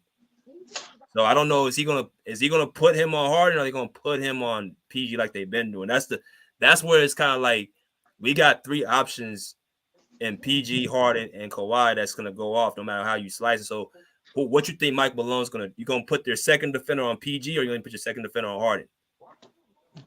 Either or, you lost. Either or, you lost. Like either or, you lost because you see the thing is, okay, you put Cole Pope on him, it's a mismatch. PG got the length over him. He got the, you know what I'm saying. He's gonna score on him. You put him on. You put Michael Porter Jr. on PG. Yeah, he got more length, but he's still not a great defender to the point where he's gonna stop a Paul George. So you got to pick your poison. That's up to the coach because regardless, it's a mismatch either way you look at it. Because we got 3 stars, they got 2. So shit, you know what I'm saying? Our 3 players come out gunning, it's rap. Then the bench. Here come the bench. Here come Russ and Norm. Well, Russ should be back by then, but here comes the bench players, the bench mob. Here comes Coffee. Denver's bench went down. I think Russ is one of those type of guys, bro. Russ is a game to game player for me, bro. Like sometimes, like hey, y'all always mention this. When he touched that ball, bro, I ain't gonna lie, bro. I get real like jittery, bro, because you don't know whether he gonna put up a 3. You don't know if he gonna turn over the ball. I like the Russ that's aggressive attacking the rim. I like that Russ, but Russ thinks he's better than that sometimes. So Russ sometimes is that scary guy where you could have a lead with PG and Harden or Kawhi going to sit down, and sometimes, bro, Russ could just either give up that lead or he can extend the lead. So he's one of those type of players. I like Bones, bro, but I know once Russell Westbrook comes back, Bones is gonna, probably end up where he started. So I mean, I'm sure the Clippers staff is going to look at the games that Joker or Jokic struggled. Like against the Lakers, he struggled. The main reason why they won that series is Jamal Murray, and Joker was dominating against AD, and they put Rui Hachimura, and you'll see Joker is starting to struggle. So if you put a big guy on him, he's gonna dominate. So Zubac, I don't know about Zubac on him, but if I knowing Tyloo, I think he's gonna put Zubac. But if he's gonna put a small guy, I think it could be Kawhi or somebody else. Hey, Bruce, I'm not gonna lie to you, bro. I really don't think small ball is gonna win against Denver. I didn't say small ball. I said a small guy or smaller guy on Joker. Yeah, who's gonna play the lanes like Kawhi played the lanes, right?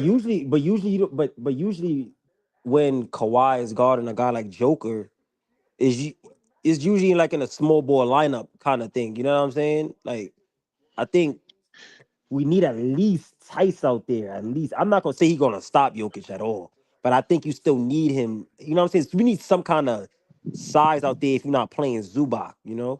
Oh, you want Zubac to play?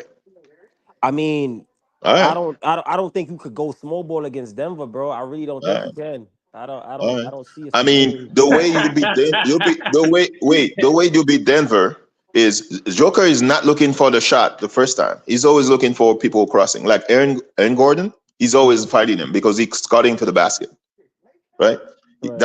That's the way he just gets the ball and is surveying who's gonna cut, who's gonna. If he doesn't, if nobody's cutting and there's no play, that's when you see him trying to score, twist All his body.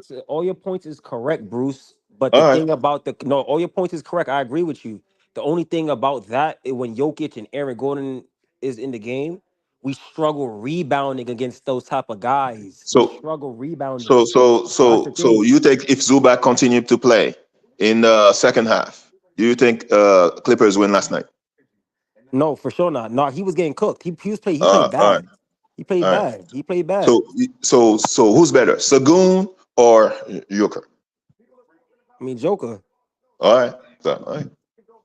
I think, but we just Zubac. Zubac is one of those guys. I liked how Zubac was playing when we was on that long stretch of winning all those games. I seen a different Zubac. I'm not seeing that Zubac now. I think that Zubac that I seen when we was winning those games. I think that Zubac could play against the Nuggets. This Zubac that we seen yesterday and since he been coming back from the All-Star break, no, I wouldn't play him But against. it's that Zubac I now. wouldn't You play said him. you want that Zubac now. You said you want against Joker. But you don't think Zubac could get back to that? No, We got 20 games left. You don't think he no, can still get back to that no, at all? no. Really? So you're gonna just Zubac so Zubac plays more than 20 minutes against the Nuggets. Clippers going home early. mm.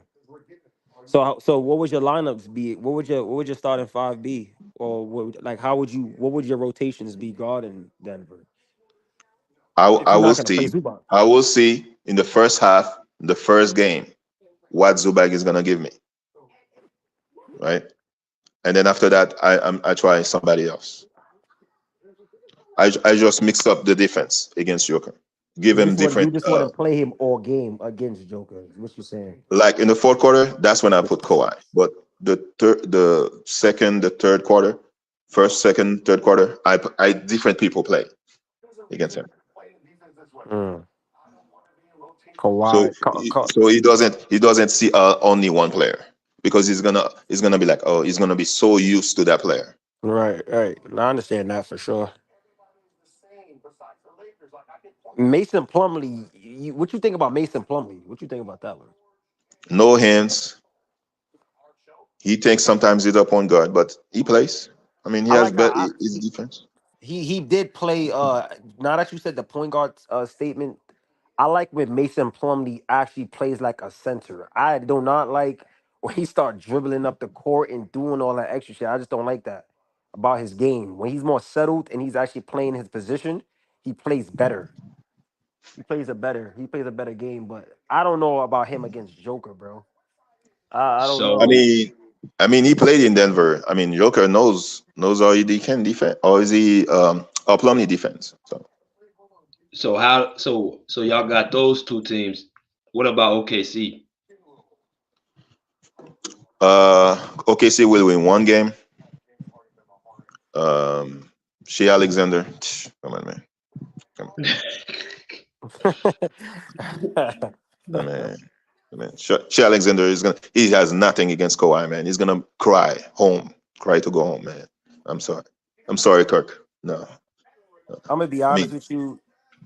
I think um Shay may he may get his buckets or whatnot, but I think if you stop Shet and you stop like guys like Lou Dort from hitting those like threes that we be giving up, I think we can win that series pretty easy, honestly. Because I don't think you never. I don't think you're gonna stop Shay. You're not gonna stop him. He's gonna score or whatnot, but I think you gotta stop Shet and them type of guys. he's gonna be a volume shooter. I mean, he's gonna score, but he's gonna be a volume shooter. He can Kawhi,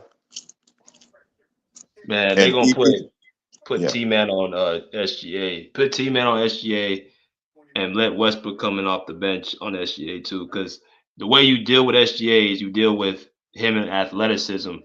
You put a dude who has athleticism and length on him. So But I would put him on SGA and I'll put Kawhi on Chet and PG can guard. I don't know breadcrumbs. I don't know who else did they got. Jalen Williams. Let him guard him. But BJ, do you think the Clippers will switch a lot in the playoffs? Because the last few matchups I've seen, Shea been getting to he been picking his battles, whether it's Harden, Norman Powell. Those guys cannot stay in front of him, bro. He's gonna like when he see T Man, he don't want T Man guarding him. He gets that switch all the time. So how would we contain certain matchups against him, like the T Mans and the Kawhis and the certain guys you do want guarding him, or the Russell Westbrooks? You know what I'm saying? He, Like how do you he, so you put the guys on the court that can guard. So starting off, even if you want to start small, you can play small against them. See, a team like OKC, you can play small against because they ain't got no size. So if I put Kawhi on Chet, that completely cancels Chet out the game. You put PG on SGA. I saw SGA guard by PG. SGA doesn't score on Paul George. So that's another guy you put on SGA. He scores. That last game we played, he scored on Norman Powell, Harden. Those are the guys he was scoring on. But he wasn't cooking our main guys. Like, so I think we just play small. We can run with a lineup with Kawhi, Coffee, PG, T-Man, and Westbrook. We can run with that lineup. And so what about the SGA, lineups when Norman Powell and Harden's in the game? How would you you you what you would be your next basically approach? you basically just have to live with certain matchups and certain things part like transition like throughout the game. You just basically say to yourself, okay, SGA is gonna get his points, we'll live with that, but he's not gonna be able to make every single shot, even with them on the court. They gotta guard Right, us on right. the other end. BJ Westbrook when he plays OKC, he plays terrible, man. You think he's gonna do much really good things in that series? Offensively, he plays terrible, but defensively, he will get. I think he'll give SGA fits. See, against a series like that, I don't need Westbrook trying to score the basketball. I need him to be able to lock up SGA. That's what I need him to do. I Just think yeah, BJ. go Yeah. go ahead, go ahead. I think that's a series that Bones have to play.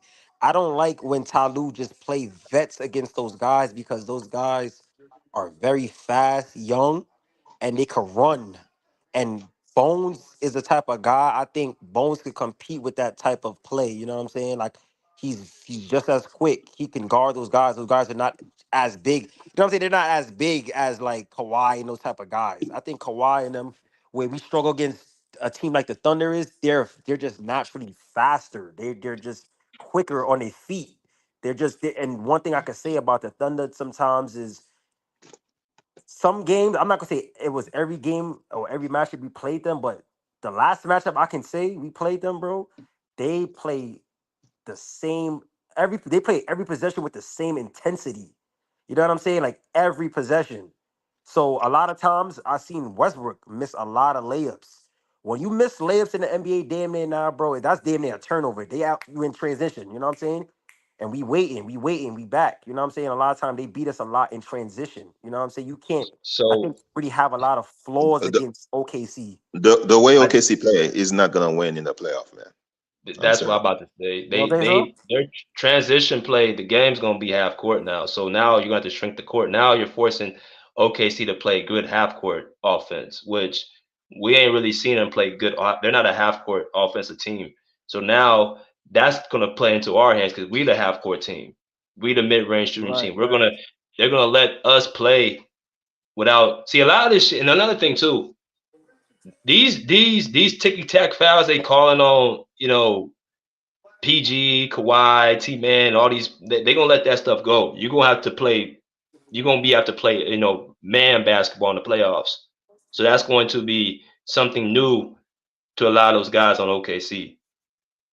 That's gonna be very new to them. As long as we can limit our turnovers in that series, I think we can win. I think once Harden and Paul George is sharp with their playmaking and Kawhi can execute properly out of the double teams, we can win. A lot of times when we start rushing, you know what I'm saying, and we start losing the ball and shit, we play a lot of times into a team like OKC's hand because, like I said, they could get out very fast in transition.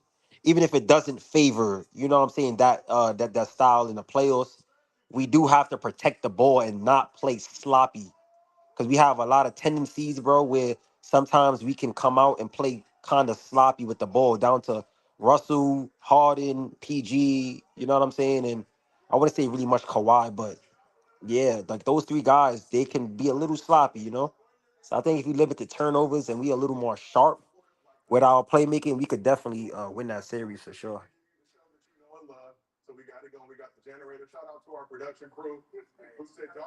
Okay. So those are three teams.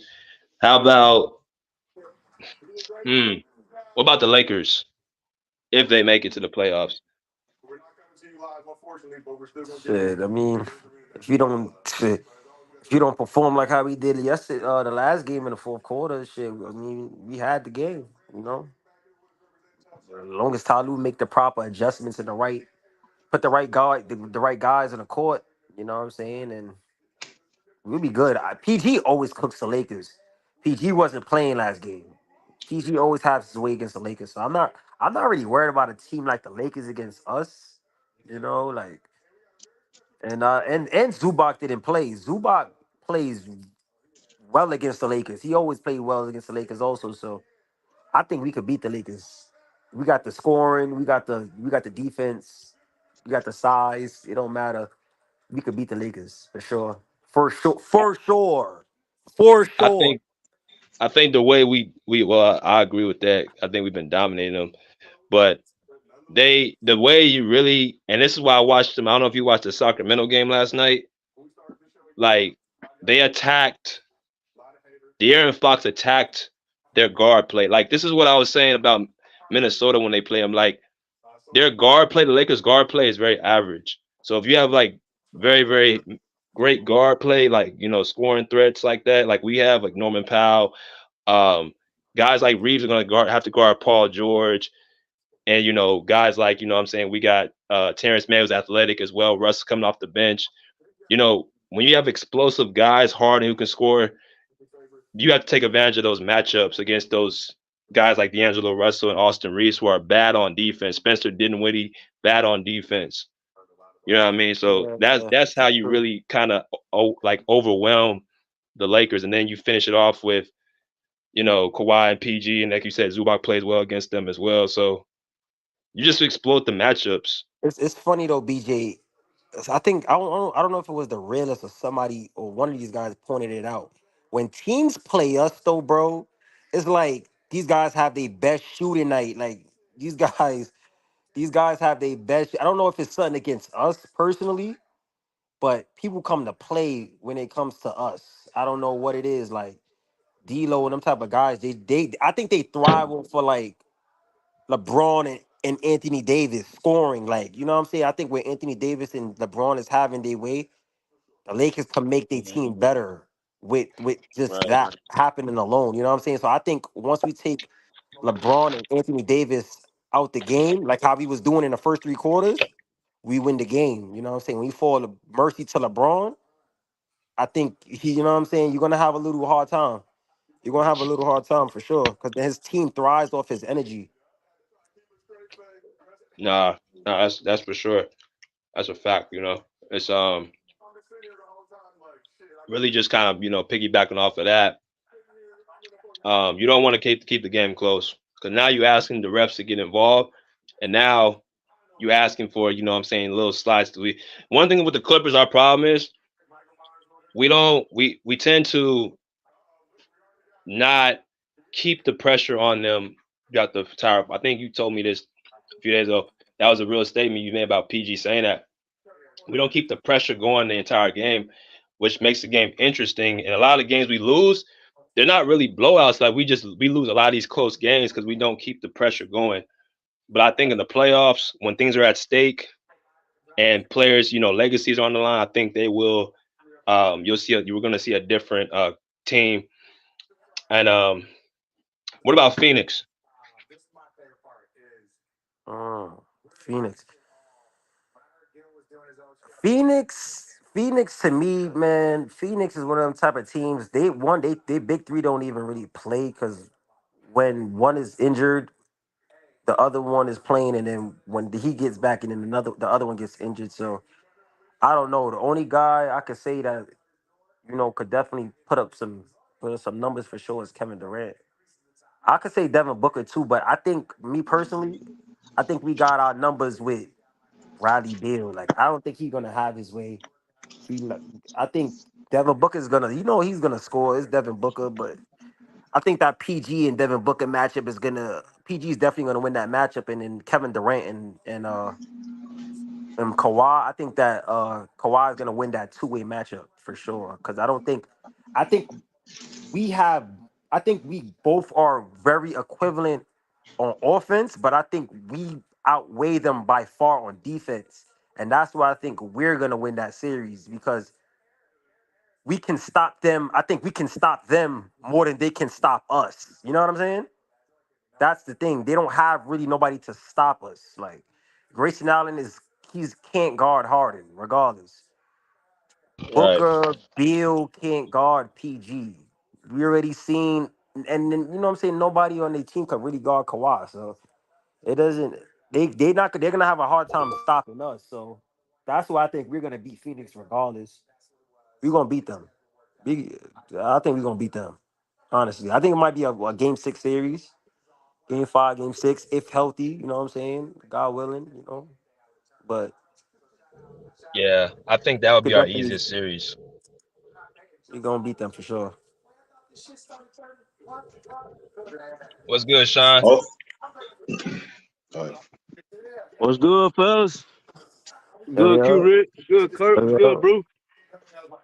What's up? What What up, y'all got going Thomas? on, man? What up, Thomas? Y'all ready, man? It's 30 days, man. I'm ready, bro. 30 days. They can't wish no more injuries after then. I bro, yo, Thomas, you want to be real with me right now? I want this shit to start today, so because I want to go. I I know 20 games left. I just want every game just to go by so the playoffs could start and we could come in with our 3 stars. That's my biggest thing for the Clippers right now. Is like I want this shit to start today so we could come in healthy. I'm just worried, not really worried too much, bro, but I don't know. I have this subconscious thing that I've been going through for years with the Clippers. So shit, you asking me, I want this shit to start today. Yeah, the playoffs are a whole different season, man. It's the playoffs benefit us, man.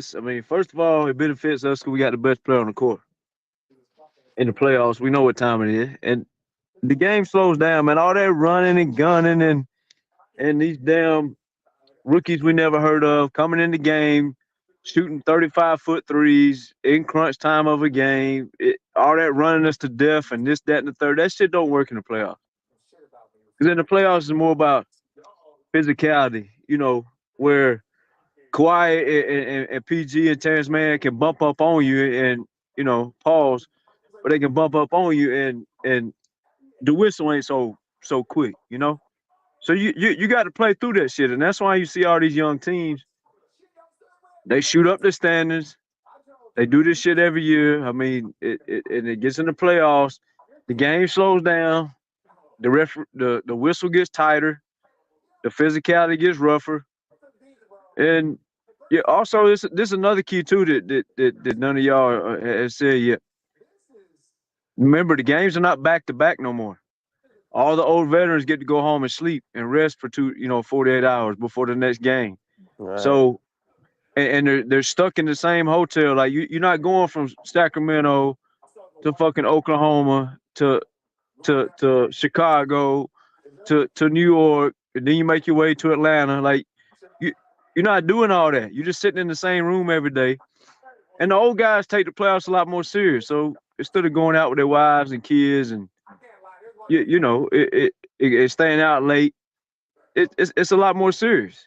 It benefits the old guys. That's why you see the Miami Heats and the Lakers come in 8, 9, and 10 seeds, and they look totally different than they looked all year long. We always making fun of them, this, that, and the third. It benefits the old guys, right? So the playoffs it's a whole different game. Like one of y'all said, man.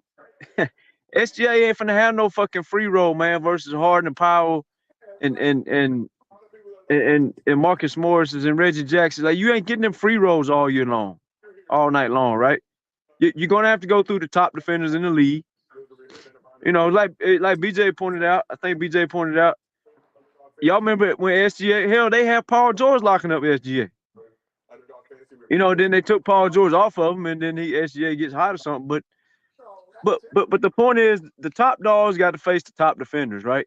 That's why y'all going to see a different level from Harden and Paul George in the playoffs, because the top defenders that Paul George would face as a number one option is no longer in front of him. And he's got rest. He's not on the back-to-back. You know, and it's the playoffs, so they play a little harder.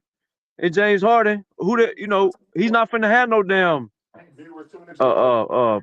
top defender on him every night. You know, because every team don't have like prime Kawhi Leonard and prime damn Bruce Bowen defenders on their team, right? They don't have that. And also, again, you have rest. So like, we play a game on Sunday. Hell, we might travel to the next city, not play for it like 3 days, right? So it's a whole different thing. The playoffs are going to benefit us. Only thing we got to do is put the defenders on the court, and everything's going to be fine. For their birthday, January 24th, 25th. Shout out my little guys. So now they got all these basketball cards. So they're like watching the games with me. They sitting down. Now it's All-Star game. This is the first time we've ever sat down. So let me ask y'all this question. So what team do y'all feel is the best matchup, and which team is probably the matchup that can give us some trouble? And I'm like, yeah, nah. I think personally, bro, honestly, in the first round, I don't want to see like a team like. I know we could beat Dallas, but I don't want to play them in the first round. I'm gonna be honest with you. I don't want to play them. Them motherfuckers. I think I want to play like a team like the Pelicans, like the Kings, or one of those type of teams.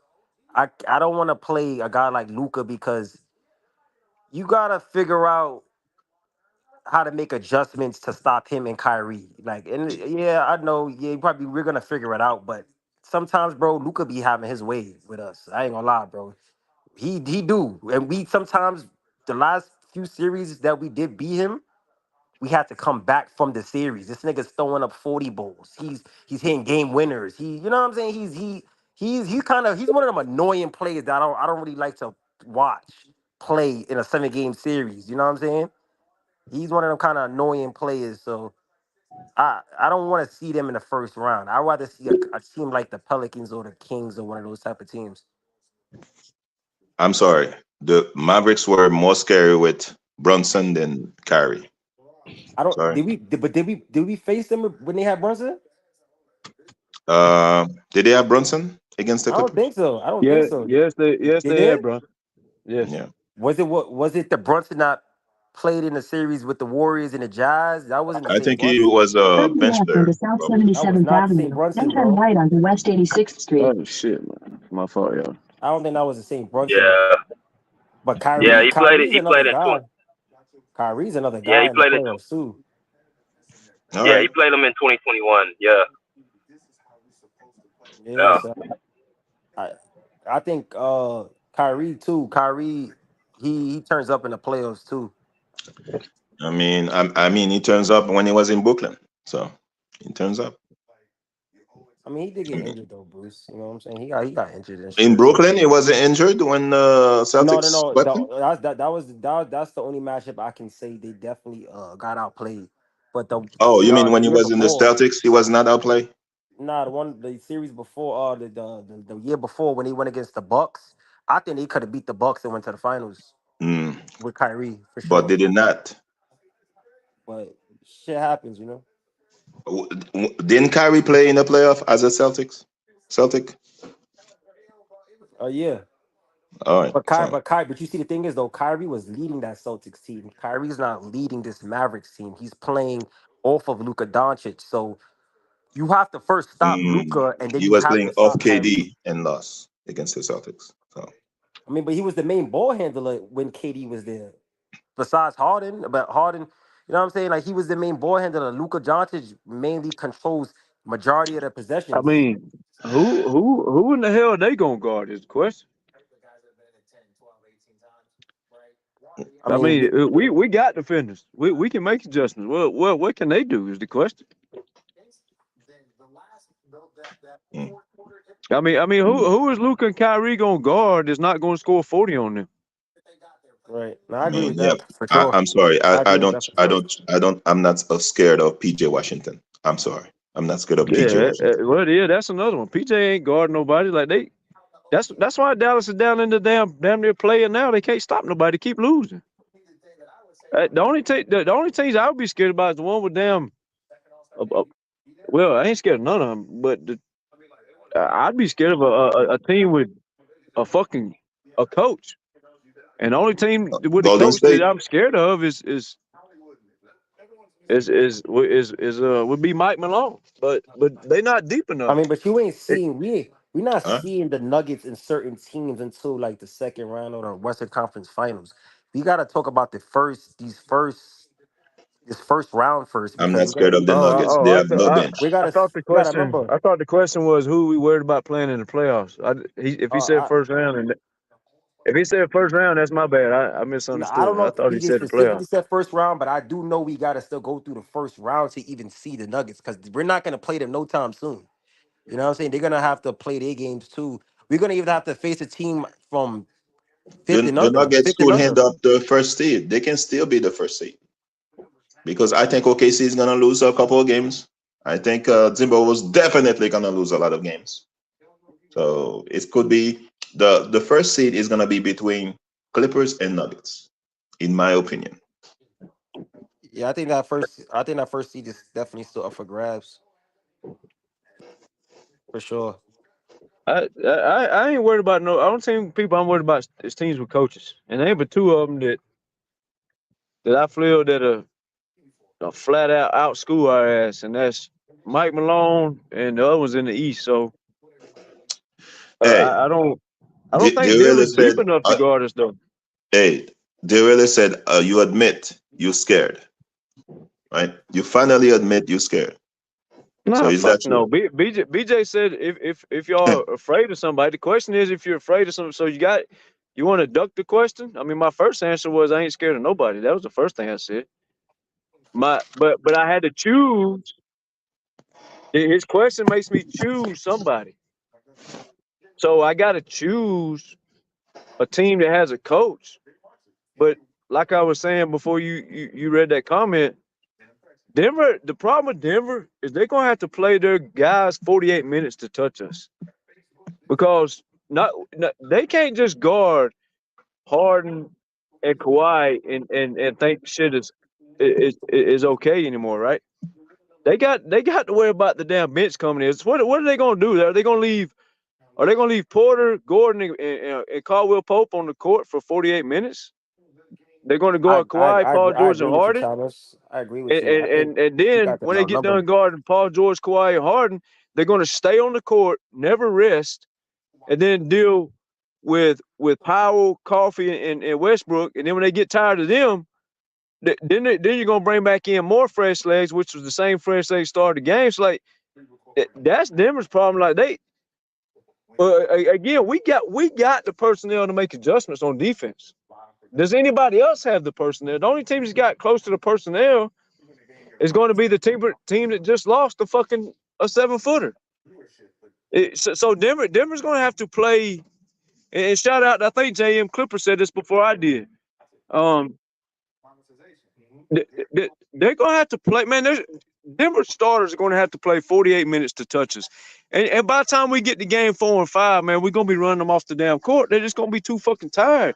Like who can they rely on the fucking bench that's going to keep up with Westbrook and Powell and Coffee can score the ball. Daniel Theis can shoot at least a little bit. Like who they're gonna have to play Murray and Joker 48 minutes, man. By game 3 and 4, them boys are gonna be dead.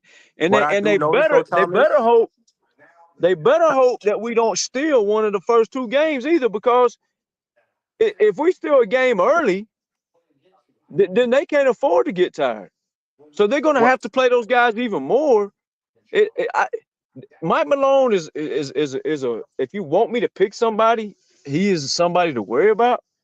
But at the same time, like I said, man, them boys are gonna be dead by game 4 trying to keep up with us. I think the like you said, Thomas, I agree with you for sure. They don't have an answer for our bench. I think Michael Malone, Not at all. what he's gonna do though, that I have seen him do. When Joker come out the game, he will play Aaron Gordon at the 5. He plays. He probably sub Jamal Murray out early in the probably not too early in the first, but he'll sub him out before Joker, and they'll let Joker sit probably start in the second quarter and play that matchup with Aaron Gordon and Murray. You know what I'm saying? And probably surround him with like Brown and maybe KCP and probably another bench guy. But I don't think he's just But gonna straight up leave his bench out there against ours. I don't think he'll do that. He knows that. I think he knows that's where he can beat. here's the problem. Here's the problem. When Joker leaves the game, Eric Gordon stays on the court. That's everything I just said. I mean, listen, players can be good, man, but you're still a fucking human. If you're not taking HGH or EPOs or some shit like that, but you're going to get tired, right? So if Gordon stays on the court, then Joker has to come back on the court without his running mate at power forward, which makes their paint sweet than a motherfucker. So Jordan comes in and Gordon goes out. So are you telling me they're only going to play together in the first 6-7 minutes of a game, and the rest of the game they're not together? I mean, Joker's already soft in the paint. You take Gordon out the paint because you don't want to have both of them off of the court. I mean, He's definitely gonna mismatch the starting 5 with the yeah, bench for sure. He's definitely gonna mismatch it. He's gonna have to. that shit's He's not gonna going to have work. to. Not versus us. That might work versus a team who's bringing in guys who jump shooters. Like the Lakers. Lakers not bringing nobody off the bench that's going to attack the paint. But with us, every lineup we have on there, we can get to the rim. And again, if Gordon's not out there, that makes Joker even softer than what he is in the first place. This ain't, you can't reference what Denver does to other teams last year because they had a different bench last year than they do now. So like again, we're gonna run them guys to death. Not necessarily run, but like they're going to be tired because if Gordon don't have fresh legs in the fourth quarter, Kawhi is going to score 15 in every fourth quarter versus him. You're talking about playoff Kawhi versus February, January, December Kawhi. Right. We're talking about two totally different players, are we not?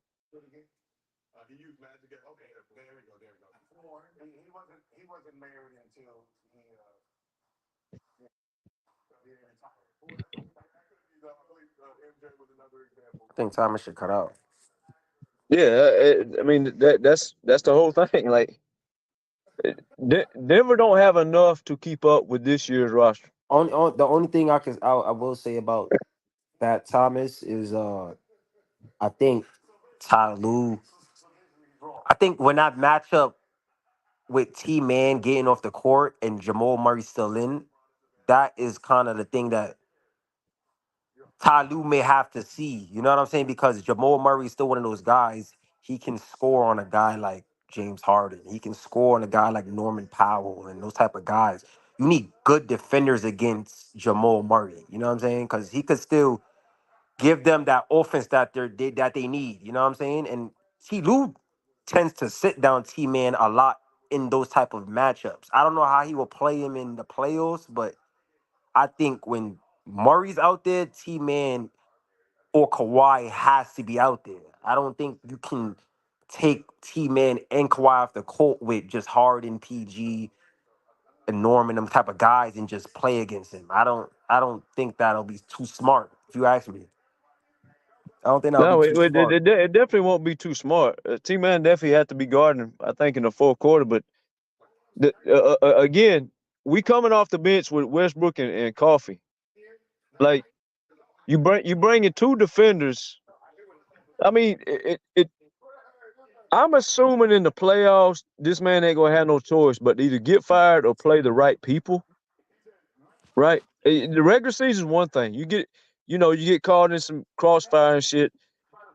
In the playoffs, I'm assuming if he wants to keep his job, he has to play Westbrook and Coffee and Terrence Mann on Jamal Murray. If he does that, Jamal Murray's in for a long, long series. However, if he don't do that, the good news is he'll be fired, and we'll have a real coach who's already on the bench, and we'll be even more deadly next year when we decide to play defense with a defensive head coach. But I'm going to go with, if a man wants to keep his job, and especially when Kawhi walks in his office, because see, that's another thing y'all didn't mention earlier. When the shit hits the fan, Zubac is not guarding Joker. Neither is Plumlee. Kawhi will be on Joker. T-Man, Westbrook, or Coffee, depending on who's on the court, I would imagine, is going to be on Murray. So they're going to run the pick and roll versus two elite defenders, opposed to a regular season game in January where they run the pick and roll versus Zubac and Marcus Morris, or Zubac and Powell, right? And like I said, Ty Lue is not going to have a choice in the matter. You see, right now he has a choice to be spiteful. In my opinion, I think he's being spiteful with his T-Man shit. He got strong-armed about T-Man 2 times already, and he's being a little spiteful, baby, if you ask me. That's why he keeps benching T-Man. Thomas, In the let me ask you a question. playoffs, he's not going to have a choice. Let me ask you a question about the two-man thing you just brought up. The two-man game with the two good defenders guarding Jokic and Murray. Yes, that's cool. Who's gonna be the guy? Who's gonna rebound for us? Zubac, you put Zubac on Gordon or Theis on Gordon, however you want to do it. You put a center on Gordon, because here's the key. Again, Gordon cannot do everything. That's why he had to leave his team in Orlando, because he's not that guy that people want him to be. He is not going to stand in the corner. And Michael Porter only shoots 38% in the playoffs. When I heard y'all talking about that, Terrence Mann shot 47% from three in the playoffs last year. I know it's only 5 games. He still did it. Michael Porter and Aaron Gordon are not shooting nobody out the fucking gym for 4 playoff wins. And they're really not going to do that when they have no rest. Again, when who is guarding Powell and Westbrook and Coffee for these guys to rest and keep fresh legs with Paul George and Kawhi? Who is going to do that?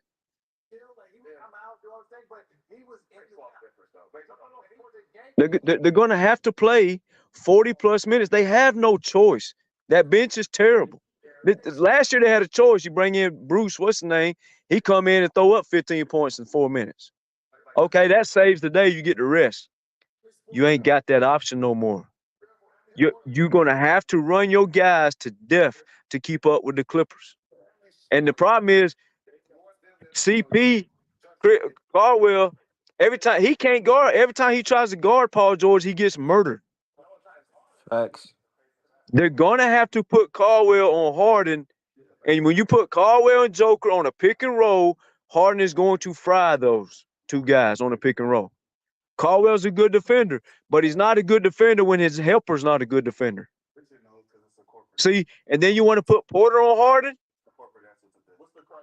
Man, Paul George shooting over the top of Caldwell all night long. And again, we're talking about playoffs. You can't reference Paul George and Kawhi in January and February to the playoffs. It's a whole different game. Denver don't have enough defense. That's why they don't scare me. But BJ's question said, pick one. Okay, that's who I'm going to pick. We're still going to beat their ass. Denver, Yeah. Phoenix and Dallas, they're getting fried at every turn. And again, we have the defenders to adjust to them. You already saw what Kawhi is going to do to Kevin Durant. Do you need to see it again? How many times do you have to see this shit before you're going to know what's going to happen. Because see, a lot of people, Q-Rich, they want to reference one game in the bubble and use that as a standard. Right. But the standard is actually more than one game. We have seen more than one game what Kawhi does to people. Y'all are only referencing one game out of a whole career to talk about being a standard. That is not a standard. That is called a cherry pick, and that does not work. And Dallas, man. How many times we gotta see? How many times we gotta see that shit? See, that's the thing. How many times we gotta see Dallas get destroyed the same way? How many times I gotta see PG destroy Devin Booker? How many times I gotta see that? I don't want to see that shit no more. I mean, if I wanted to see that, if I want to see that, it's because I want Bruce to come up here the next day and have a field day clowning these boys. That'd be the only reason I want to see that. I don't want to see the Suns. The Suns need defense. The Suns need defense, and they need a point guard. That's what they need. They don't have none of those. And Devin Booker, obviously, Devin Booker and Kevin Durant gonna hold the offensive load. And Grayson Allen is a mystery piece. But what's the other dude's name? Bradley Beal. I mean, they need a lot of things over in Phoenix. Man, Bradley Beal is food. Westbrook done showed y'all Devin Booker's food. He'll point. Westbrook will destroy Booker and Luka and laugh at them motherfuckers. And I ain't even a Westbrook fan. I don't like Westbrook's gameplay. Yeah. But them two bitches defense can't even guard Westbrook. What the fuck are they going to do, man? Come on, man. Stop it. Okay. Bradley Beal is a worse defender than Kyrie Irving. Kyrie Irving is a worse defender than Jalen Brunson. Like, what are we doing here? Kyrie, but he's just so small. I'm gonna say Kyrie's a bad defender. He's just 6'3". Kyrie and Kyrie is just like Jamal Murray. He's gonna have to deal with Terrence Mann, Westbrook, and Coffee. But because see, that's what I'm telling y'all. Ty Lue is on a hot seat. He can't keep acting this ignorant in the playoffs. His ass is going to get fired. He knows that. They rejected his contract extension for a reason. They did not do that shit because they wanted to just do it and give everybody something to talk about. No. They don't trust this dude. They strong-armed him 2 times already. One time for certain. They strong-armed Terrence Mann in the starting lineup because they didn't like what Ty Lue was doing. Depending on how y'all want to judge the Westbrook shit for yourself, they strong-arm him again. Because there's 2 reports to come out. It's up to y'all which report y'all would choose to believe. I choose to believe the writing was on the wall. Westbrook saw it coming. He said, Coach, let me save you here. I'll go sit down. No, that's he did do that. We both know he did that. Let it shine. We all know Westbrook did that. Well, that, but he fell in love with the all-star starting 5. Like he fell in love with that. So yeah, he fell in love with that. But what I'm saying is, Westbrook might have made the offer, but the report came out after Westbrook made the offer that shit came from the front office again, and that came from. Oh wow. Yeah, but that's why it's instrumental. It's very crucial for y'all to pay attention to the Pull Up podcast, not because of me, but because BJ put shit on the screen that these other bobbleheads over there can't put up. All they can do is reference Clipper Darrell, which, man, I would school Clipper Darrell into a coma about basketball. BJ put it on the screen, the report that came from the Clippers insider. See, the report y'all read came from people like Stephen A. Smith, the Shannon Sharps, the Nick Wrights, the ESPN. That's the reports y'all read. The reports got deeper than that, came out like a week and a half later, and BJ has this proof of that. If he's around, he could put it on the screen. You can wait till the next show, give him time to dig it up and put it on the screen. There's 2 reports that came out, but it don't matter if I'm right or who they're right. That don't matter. The point is Ty Lue, he's playing with his food, and his leash is running out. He is going to be forced to play these defenders in the playoffs, and that's when you're going to see real Clipper basketball.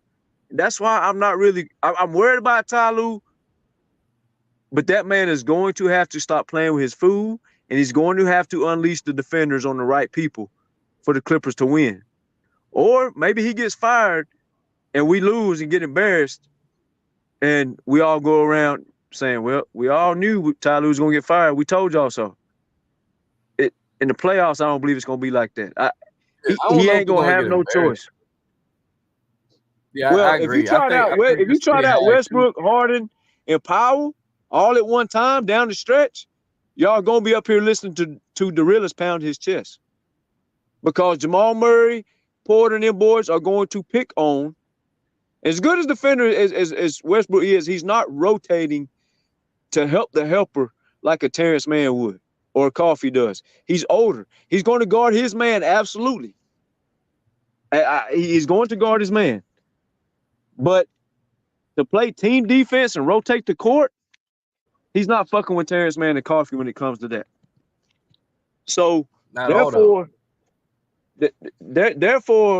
if Ty Lue tries that bullshit about Powell, Harden, and Westbrook and trotting out Zubac and Kawhi and PG, y'all gonna have to listen, because Mike Malone will target Powell and he will target Westbrook and Harden. He will target them with the pick and roll. That is a fact. That is a fact. He will target them. Doesn't do that because Norman Powell, Norman Powell has his spurts. Kurt, he plays defense at times. Game to game. Yeah, he does. Game to game. But for 7 minutes in the fourth quarter, like Ty Lue likes to do sometimes, it's going to get exposed badly. And I don't believe Ty Lue has enough audacity. I don't believe he can grab his nuts enough to play that lineup, knowing his job is on the line. I don't believe he's that tough of a guy. Thomas, but don't get me wrong, Doc Rivers trained him, and I watched Doc Rivers grab his nuts and say, I don't give a fuck about analytics. I don't give a fuck about what my bench is telling me. Because y'all remember Doc Rivers said the bench told him to stop playing certain lineups. And y'all remember that press conference? He said, fuck the analytics. I coach who I want to for the past 20 years, and I'm going to keep on doing that. Remember? Who said that, Doc Rivers?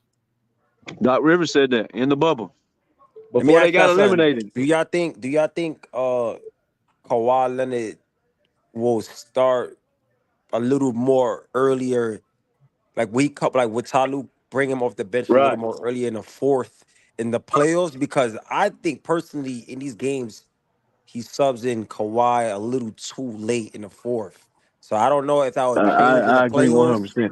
I don't know if that'll change because it be sometimes, bro, with Kawhi started checking the game around the 6-minute mark. I think he should start checking in around the 8-minute, like at least 8. You know what I'm saying? I don't want the damage to get so bad to the point where he's coming in too late and he has to handle that load. You know what I'm saying? Yeah, that's regular season though, bro. Right. Kawhi's gonna play every stretch of the. Kawhi's gonna play the whole playoff. Damn. Let me let Deuce up. What's good, Deuce? Oh, fam, hey, you know what I mean? Feeling good. Great one last night. We showed our muscle and shit. I feel like this post all-star breakthrough slump or slumber everybody perceive we in is like overblown. It seems like you guys are going through the dog days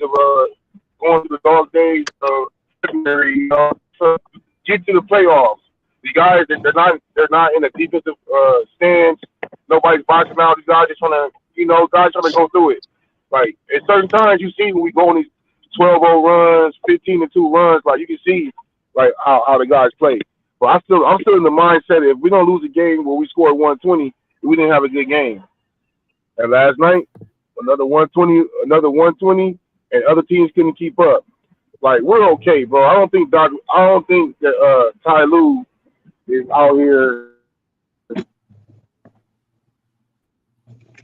He's going through motions, thinking with lineups and all that. I don't really feel like he's pushing to the pedal to the metal with these guys with the lineup and adjustments.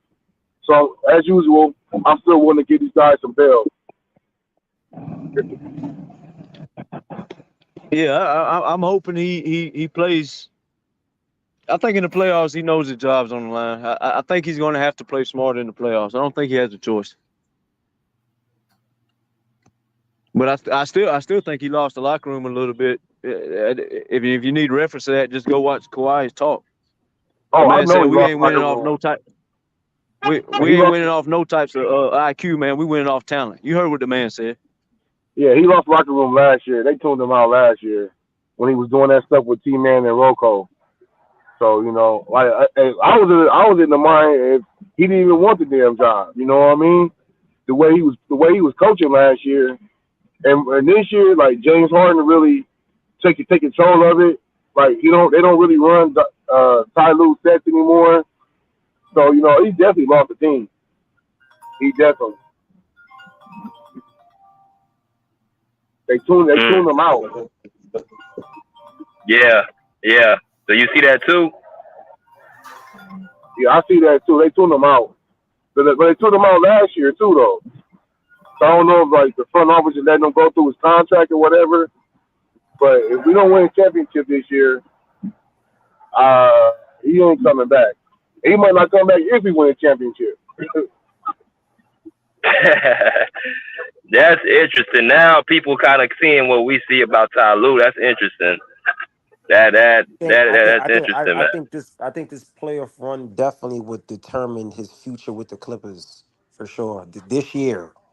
This year, I think this year is gonna definitely be the deciding factor whether we want to keep him, bringing him into the new arena, or we want to let him go. Yeah, the players don't listen to him. The players don't run and stuff. You know what I mean? He had to beg and plead for these guys to give effort or to get back on defense. That's the number one. They're not playing for the coach. You can tell that. Hey, so dudes, remember that game against Golden State when Ty Lue got ejected and we won that game? Yeah, when we're down So and came back. Yeah. did you see how we played under that other coach? You feel like that they would play harder for him? I think that he spends a lot more time with him. Remember a couple of games. He's coached a couple of games. His name is slipping me right now. But he coached a couple of games with Ty Lue, and we won those games. And he's playing the right guys. I remember Rocco got some burn. It was crazy. He was playing the right guys. So I don't know if Ty Lue over a fat catting, if he thinks he's Phil Jackson or whatever, because he's been to a bunch of finals. But yeah, he still got work to do because these guys aren't listening to him. And Kawhi Leonard is the most, laissez-faire guy ever. If he's rebelling, like what I mean, you really got a problem. Exactly. Wow, that's crazy. You said that. So what? So You you can do see you it, bro. see any team that? Go ahead. No, I'm saying I was just saying you can see it. The guys ain't fighting for him. You can see it. It takes like an extra effort for these guys to start playing defense and getting rebounds. And the way he treats Zoo and T Man, those guys they're not feeling that. They're not feeling that at all. Right. Especially T Man. I think it goes even farther back to Rocco. Exactly. It was almost a mutiny they said last year. Like his ass almost got fired last year. The string, how he let Reggie play, and the rotations and all that. Like, yeah, he got to earn his dollars, man. Definitely. Right. Exactly. Right. Man. I feel Anybody want to add? though, like, oh yeah, no, go ahead. Go ahead. No, I said, was anybody going to add to that? I was just asking somebody going to add to that.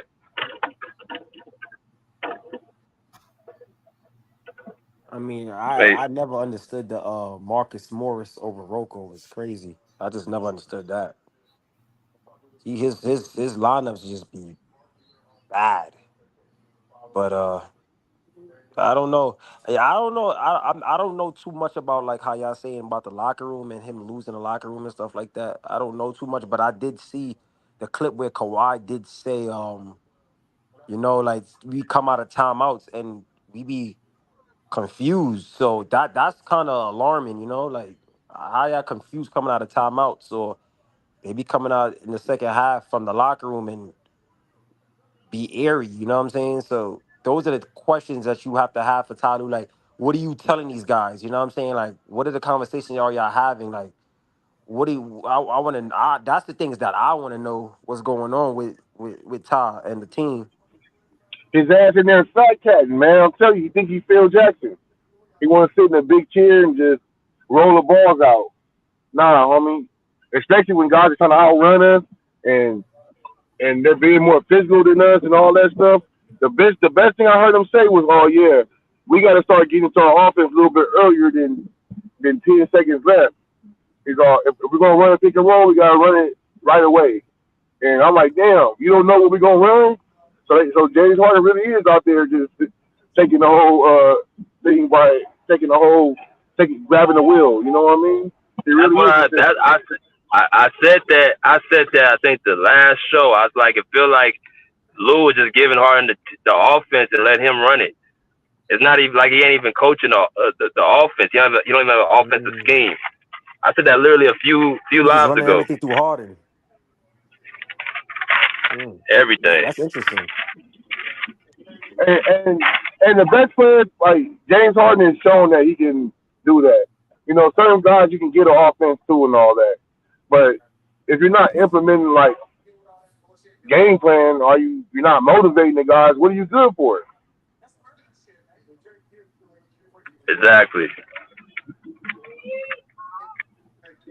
You at least gotta motivate them, man. Like, come on, man, you gotta know the buttons to push. Like that was one thing about Phil Jackson. Like you can say, you know, Tex Winter invented the triangle offense and Jim Clemens helped him with the defense and all that, but he knew the buttons to push to get those guys motivated. He'll know what to say to Shaq to get him turned up. He'll know, hey Mike, they said this, or here, you read this article, Michael Jordan or Kobe. I don't think you passed the ball good enough, or whatever he did. He knew those buttons to push those players to get the best out of them. And I don't think Ty Lue has figured that out yet. I think a lot of the times he be leaving that up to the I think he leaves that up to the players a lot of times, and that's bad. I don't think as a coach he brings enough emotions to the game. Like he don't have that, you know what I'm saying, that firepower to his coaching that a guy like Thomas said, a Mike Malone or even Greg Popovich. Like I see them when them guys are coaching, you can see like they're into the game. He's sometimes Ty Lue, bro, he just too cool for school, like how the team is. Like he just too cool, you just chilling there, you know. He just very relaxed. He don't have it don't seem like That he's dude's into the arrogant as hell. game. Say that one more time, Thomas. I said, Ty Lue, that man, he's arrogant as fuck. Yeah, I could agree. I agree. Yeah, he's not Phil Jackson. he needs to update that resume a little bit more before he can act like he can just sit there and chill. Yeah, he gets that shit from Doc Rivers. They think their shit don't stink. That's why I feel bad for Rick Masters when he gets a lead in the playoffs this year. I feel bad what's gonna happen. Man, that game was a gut punch, man. We were up 10-15 the whole damn game. That game was a gut punch, bro. I was pissed about that Milwaukee game. That man Dave Dollar was calling for 900 fucking screens, man, ducking Terrence Mann. He wanted less of Terrence Mann than fucking SGA did. That man he called 900 million screens. Ty Lue still benched that man in 19 minutes. That's why I say I think Ty Lue is spiteful, man. I think he's arrogant, I think he's spiteful, but I think he knows what's best for him come playoff time. I don't think he's gonna have no choice. That's better, man. Which will only benefit us. Don't get me wrong.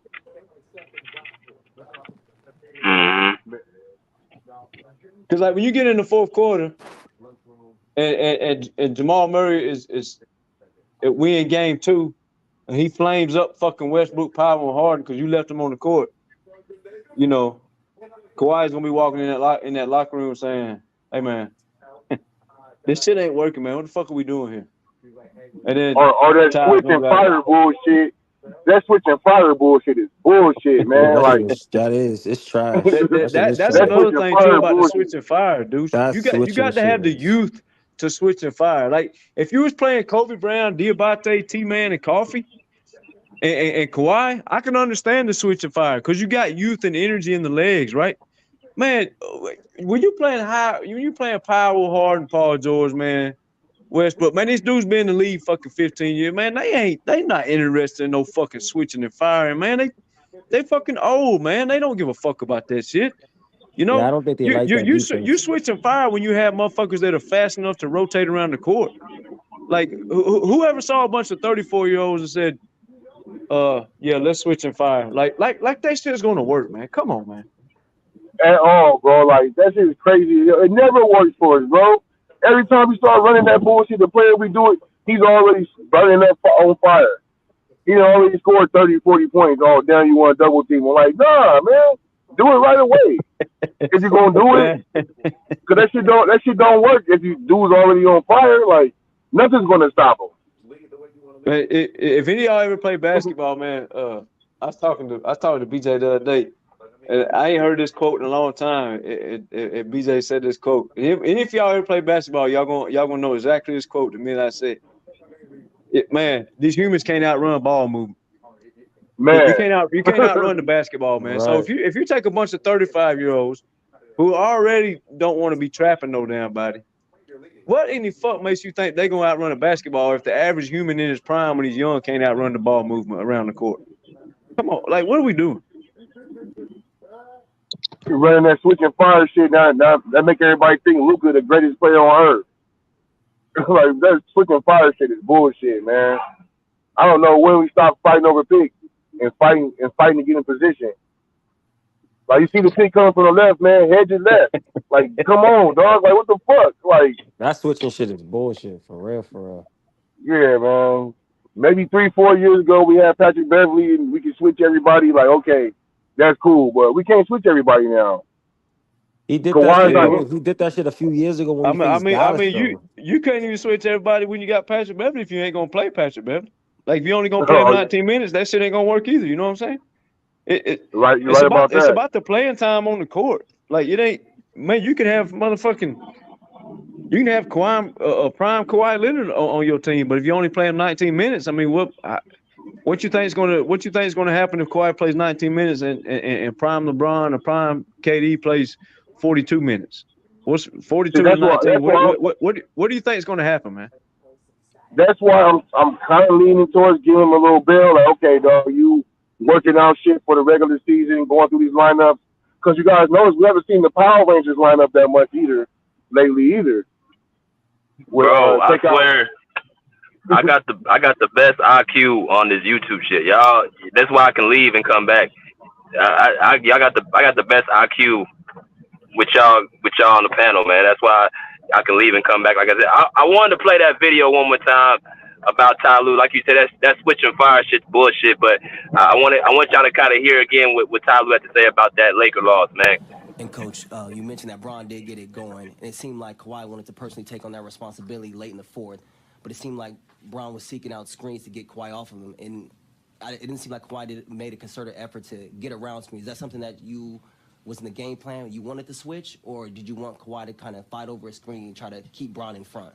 Yeah, no, coming into the game, we wanted to switch, and, our fives did a good job of, guarding LeBron the first three quarters. And then in the fourth quarter, he kind of got going, and so we fired and double-teamed, and then that's when you really at his mercy, when he's able to pass and pick you apart, which he did in that fourth quarter down the stretch. And he was able to get some open threes, and when they didn't score, we were in rotation. AD got the offensive rebound, so it wasn't good for us. So you did want to switch late in the fourth with Kawhi? And fire, yes. You did? Okay. Yes. Thank you. Hey, Ty.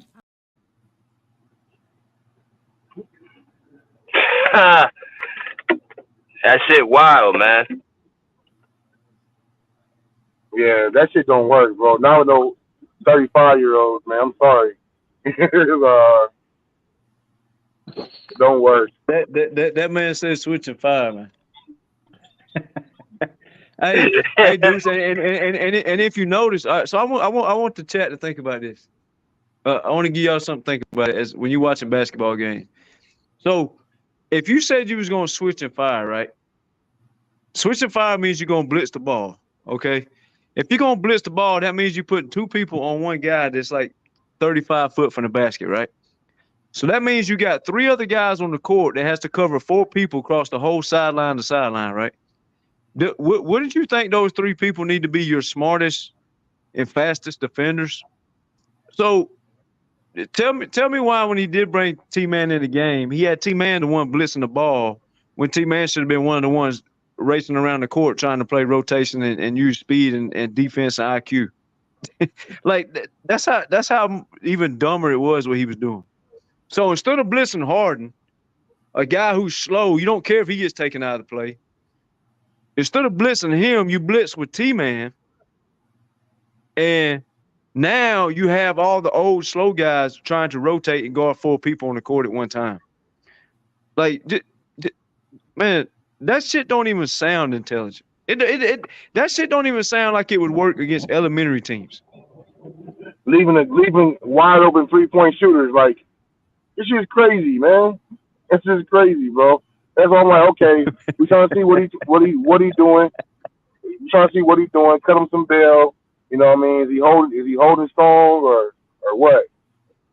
Like, man, I don't know. Man, when I saw T-Man blitzing the ball, I just shook my head. I said, man, what in the fuck are we doing, man?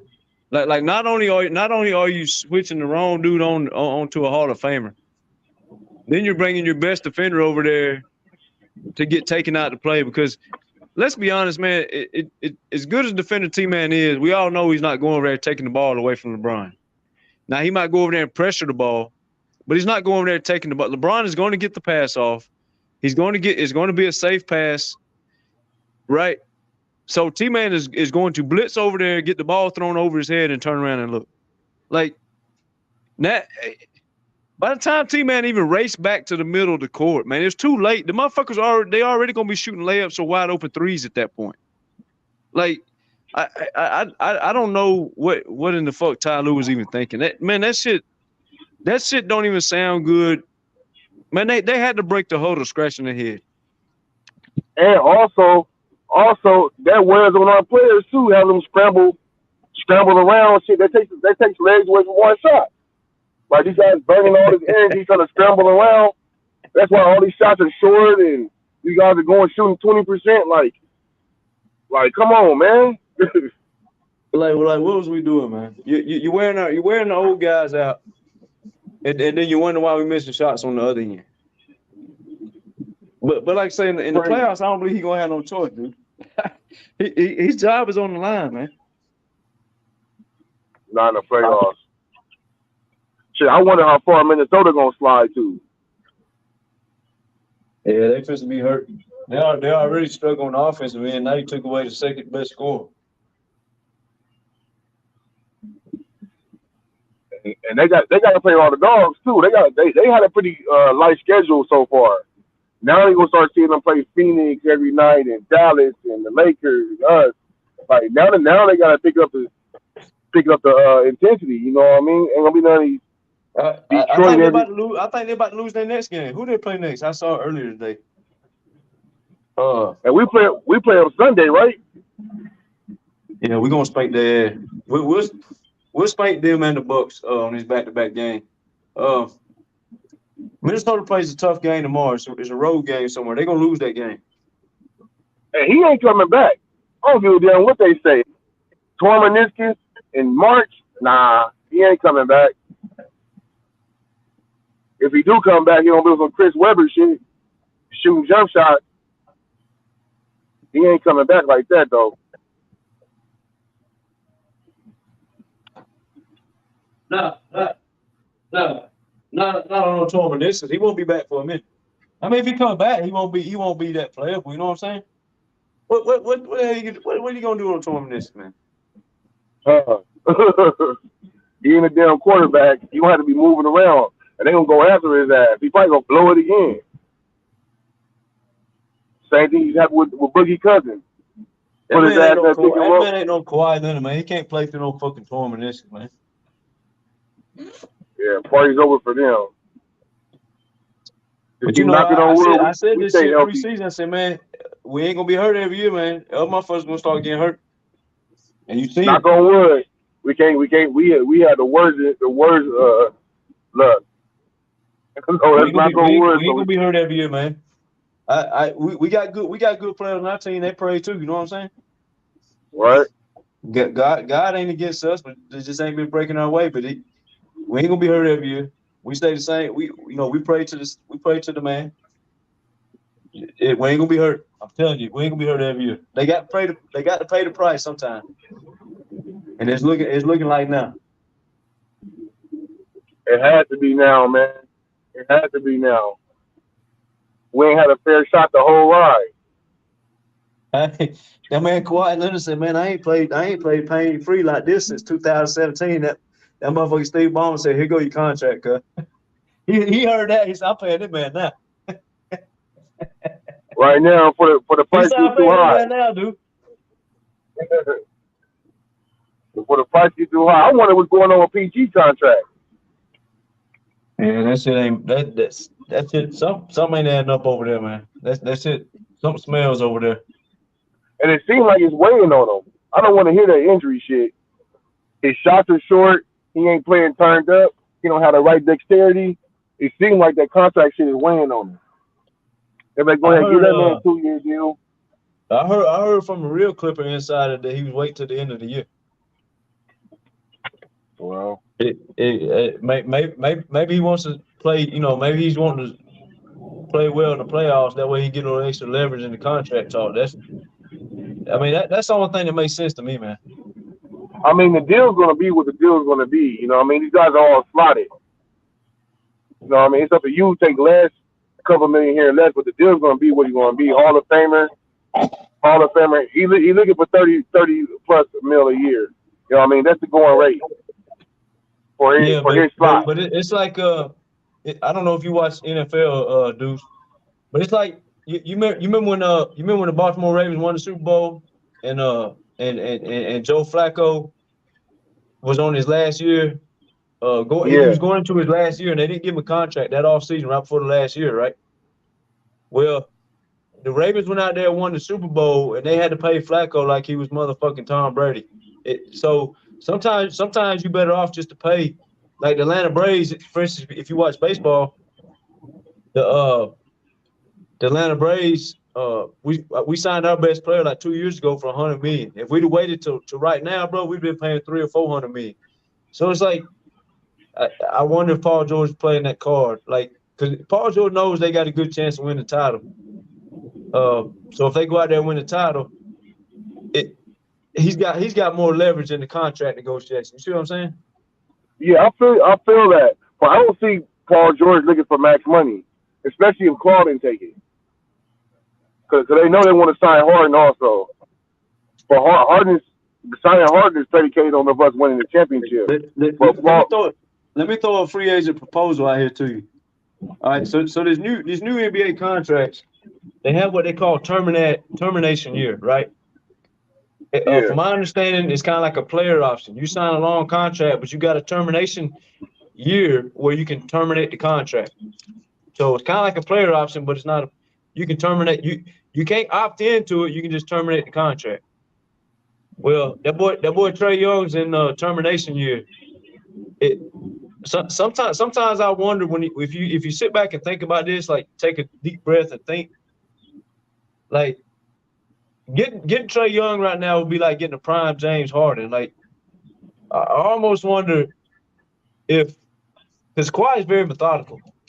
I almost wonder if they ain't sitting back communicating over there, like, man, let's see what we could offer for somebody like that. Because at the end of the day, if you can get younger, if you can get the same production out of Trae Young that you do James Harden, it probably more production at this point in his career. You could prolong the hell out of Kawhi Leonard and Paul George's longevity by getting a younger dog that you can ride all year long. You see what I'm saying? How would you feel about that?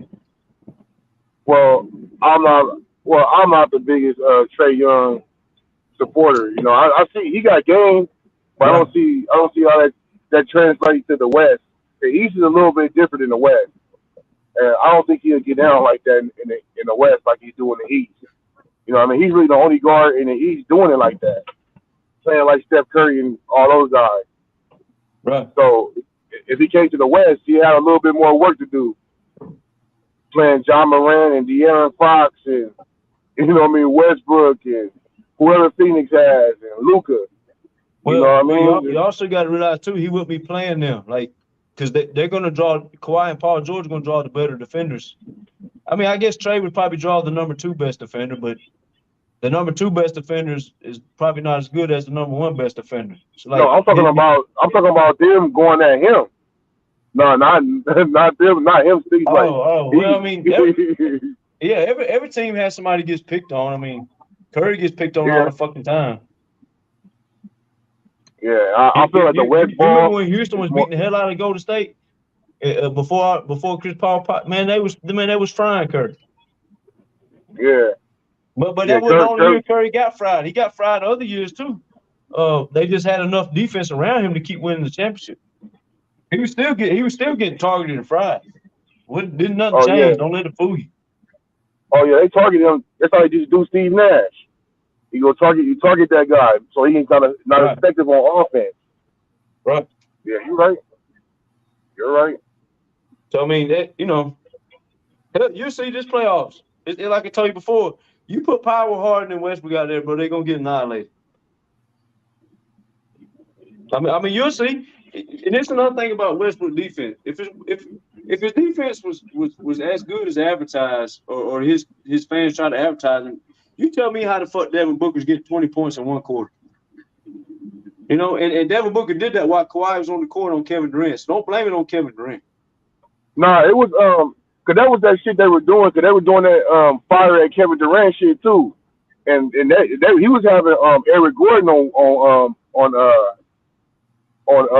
Booker. Come here. Yeah, that's what I'm saying. But if Westbrook's defense was that good, what was the effect then? Because Kawhi was on KD. So if Westbrook was that good defender, why didn't he go to Ty Lue and say, I'm gonna lock up Booker for the whole series? I don't know. But I remember Gordon being on him. Booker dropped him like 4 or 5 times that series last year. Put him on the floor. He was frying Gordon. There's no doubt about it. But my point is, it's not to pick on Westbrook, but it's to say, man, all teams have weaknesses that's going to get targeted in the playoffs. You see what I'm saying? Yeah. It's I feel Westbrook is a good player for us. I feel like Ty Lue put him with the wrong guys. Like if he was out there with the young guys running, I think Westbrook would be a lot more effective. Like every night, instead of like all these touch and go, one good game out of every 3 or whatever. If he was running with Bones and Powell and Moose, or even Plumlee, but Plumlee, I don't know, man. Plumlee took a step back. I don't know if he's fully healthy from that injury, but his defensive IQ. Plumlee and Zubac both. Our strength and conditioning program don't look like they got Plumlee or Zubac ready to go. It don't look like it, bro. It don't look like it, man. I mean, that's just another knock on the strength and conditioning program.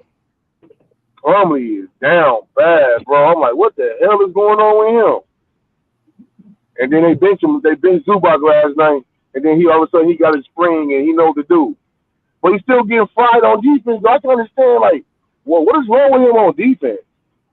He don't put no hands up. He's not getting in front of nobody. He getting dunked on. He's trying to take charges and shit. Like, what the hell is wrong with you? He don't look the same for sure. Yeah, I don't know if he's not confident in his mobility or whatever. He took a bad injury. That was a bad. Julius Randle submarined his ass. So he took a pretty bad injury. Yeah. And then Tice gives you good minutes, but he runs out of gas. He runs out of gas quickly. Yeah, Tice like he had to shake for real. Big time. He be playing good though when he got fresh legs. Yeah, when he run out of gas like 2 minutes. Like damn, what you a moped or something? You need a couple more gallons in that tank. He run out of gas like 3 trips down. Three trips down the floor. 3 trips down the floor. His ass standing around, leaning on picks and shit. Like, come on, dog, get the engine running. Oh yeah, they ain't no doubt about that. Hopefully, mad they'll loud. be in shape by the time playoffs get here, though. How many? What they got? Like 30 more days? Yeah, playoffs start in the month, April 16th. They said no, April 20th, 420. Is that the playoffs or is that all the play-in shit? No, that's when the playoffs start.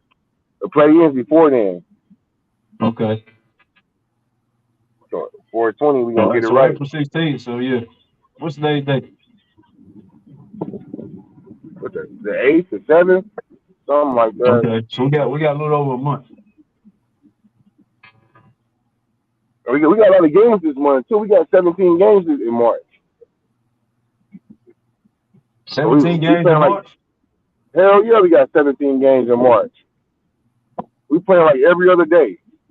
3 and 4. We just finished at 3 and 4. We got another 3 and 4 coming up. How many back-to-backs we got? As long as we got no back-to-back, I ain't really worried about it. We got like two more back-to-back. We got this one this weekend, and we got another one. I think late March. But we playing every other day. This weekend? Yeah, they at home this weekend. Saturday, Sunday matinees. Our worst. The matinees.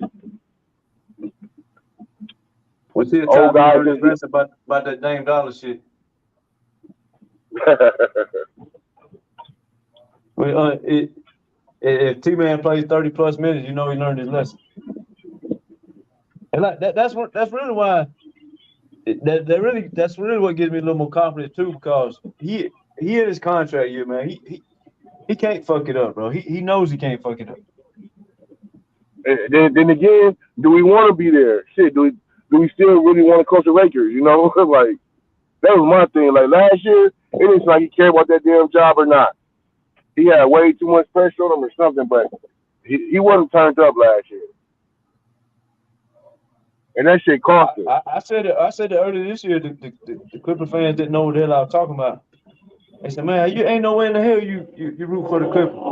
I was hoping that Westbrook kept starting. That way we kept losing. That way he got fired early. That way you get a new coach all year long to get the shit right. You know what I'm saying? That I know that sounds crazy, but it was actually for the better of the team, in my opinion. Oh man, I don't want to lose nothing. I don't want to lose nothing while we got these guys in their late 30s. We'll try again when we start playing Josh Primo and all these guys.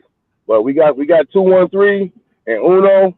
I don't want us to lose shit. I want us to win, and that's the worst thing, being one of those teams that's in the middle of the pack and you can't do nothing. You can't go lower. You can't go higher. I don't want to be there.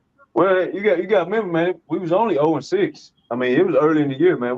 We still could have climbed the charts easy. Yeah, you seen what we did from November 7th to November 17th to the end of November, man. We climbed all the way up to the damn top. Like, all you gotta do is just get on a good winning, a good little winning spree going on. That's all you gotta do. And at 0-6, if you go 0-10, 0-12, man, you still got all year long. To get, there's 82 games, so if you 0-12, you still got 70 games to play.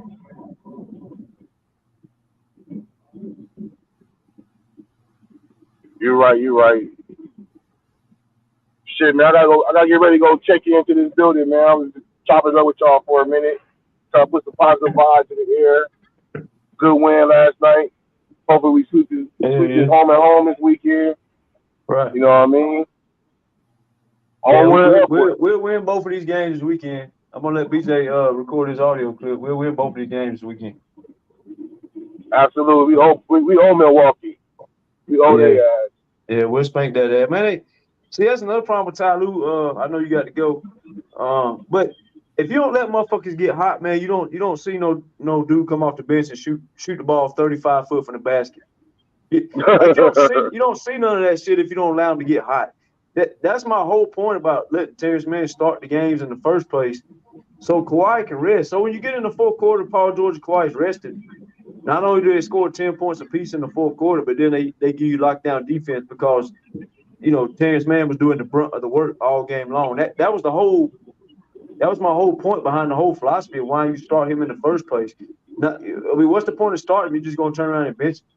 Like, man, you might as well just left him where he was at,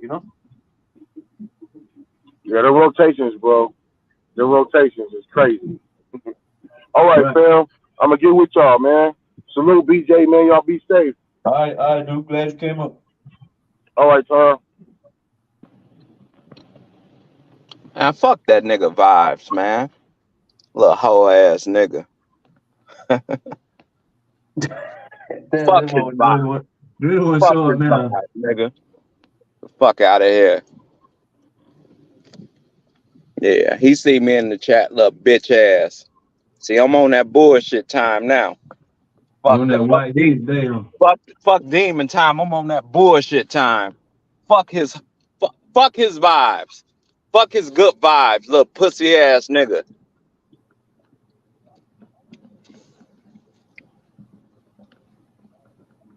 Now back to this game. What time that Boston game start? Good.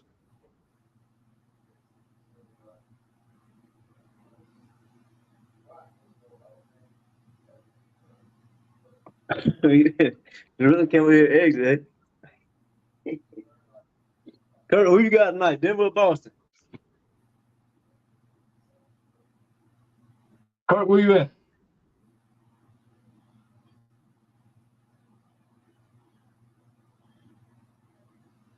What time the game start, BJ? 7:30. Oh shit! It's already on now.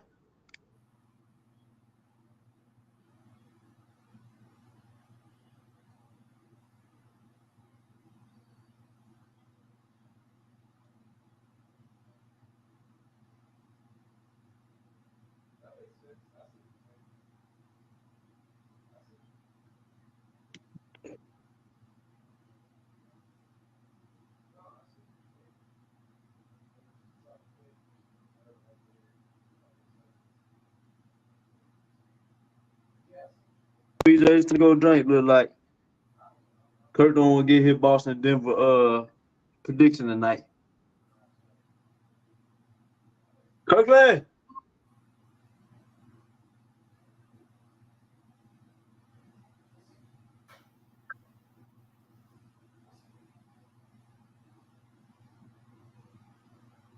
All right, BJ. We'll check out here. Let's go watch this game. I guess we're going to have to piss Bruce off and root for Boston tonight, BJ. We need Denver to lose.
I've been all around the world, Japan to Amsterdam. Meals nutritious, lifestyle was vicious, yeah. While these out here tried to hate mine, yet I still stood tall on the main line. Two-step, throwing up that gang sign. Rolling around the city, big chain, but he ain't signed. Y'all fake tough, little puffs to my canines. No forgetting cracking at them hit boy parties. Probably got your girl naked at them hit boy parties. Big chains, big flexing at them hit boy parties. Nobody trip, cause they knew I had that big boy on me. Yeah, gang of fast living, addicted to cash get. Disrespected to getting the ass whipped. Don't call yourself a baller unless your whole clan get. Plan you got you ain't working, then you need to plan different. This on west side over everything. Yeah, this on west side over everything. Yeah, this on west side over everything. Yeah, this on west side over everything. Yeah, no need for Glocks, out. Baby got her box out. Just dropped her man, now she looking for that knockout. He did her wrong, then he tried to shame, baby. And she was trying to bounce back, so I don't blame, baby. Cause it kick her up, one time fuck her up. A true big homie, I don't hear his name enough. Went through the real movie while y'all snowed on the bluff. Gotta give it up, big homie did his stuff. Now it's all about the bag play. Been around more smoke than an ashtray. Right cheek, left cheek, let her ass shake. On God, I'm 100 to my last day. West side, east side, yeah, I'm both for that. No talking, take off, bro, I'm known for that. 50 M's on the scales, yeah, I'm close to that. Yeah, you on the same mission, yeah, I'm hoping that. Make the money overlap. West side over everything. Yeah, this on west side over everything. Hey, hey, this on west side over everything. Yeah, this on west side over everything. Throw it up, throw it up, Throw it up, throw it up, throw it up, throw it up, throw it up, throw it up. Yeah, that's it all. Hey, homies. Yeah, 323s, 213s, 310s, 424s. Hey, 818. Yeah, what we missing? 5, 6 toes, I see. Hey, yeah. Give it up. Hey, give it up. Hey, give it up.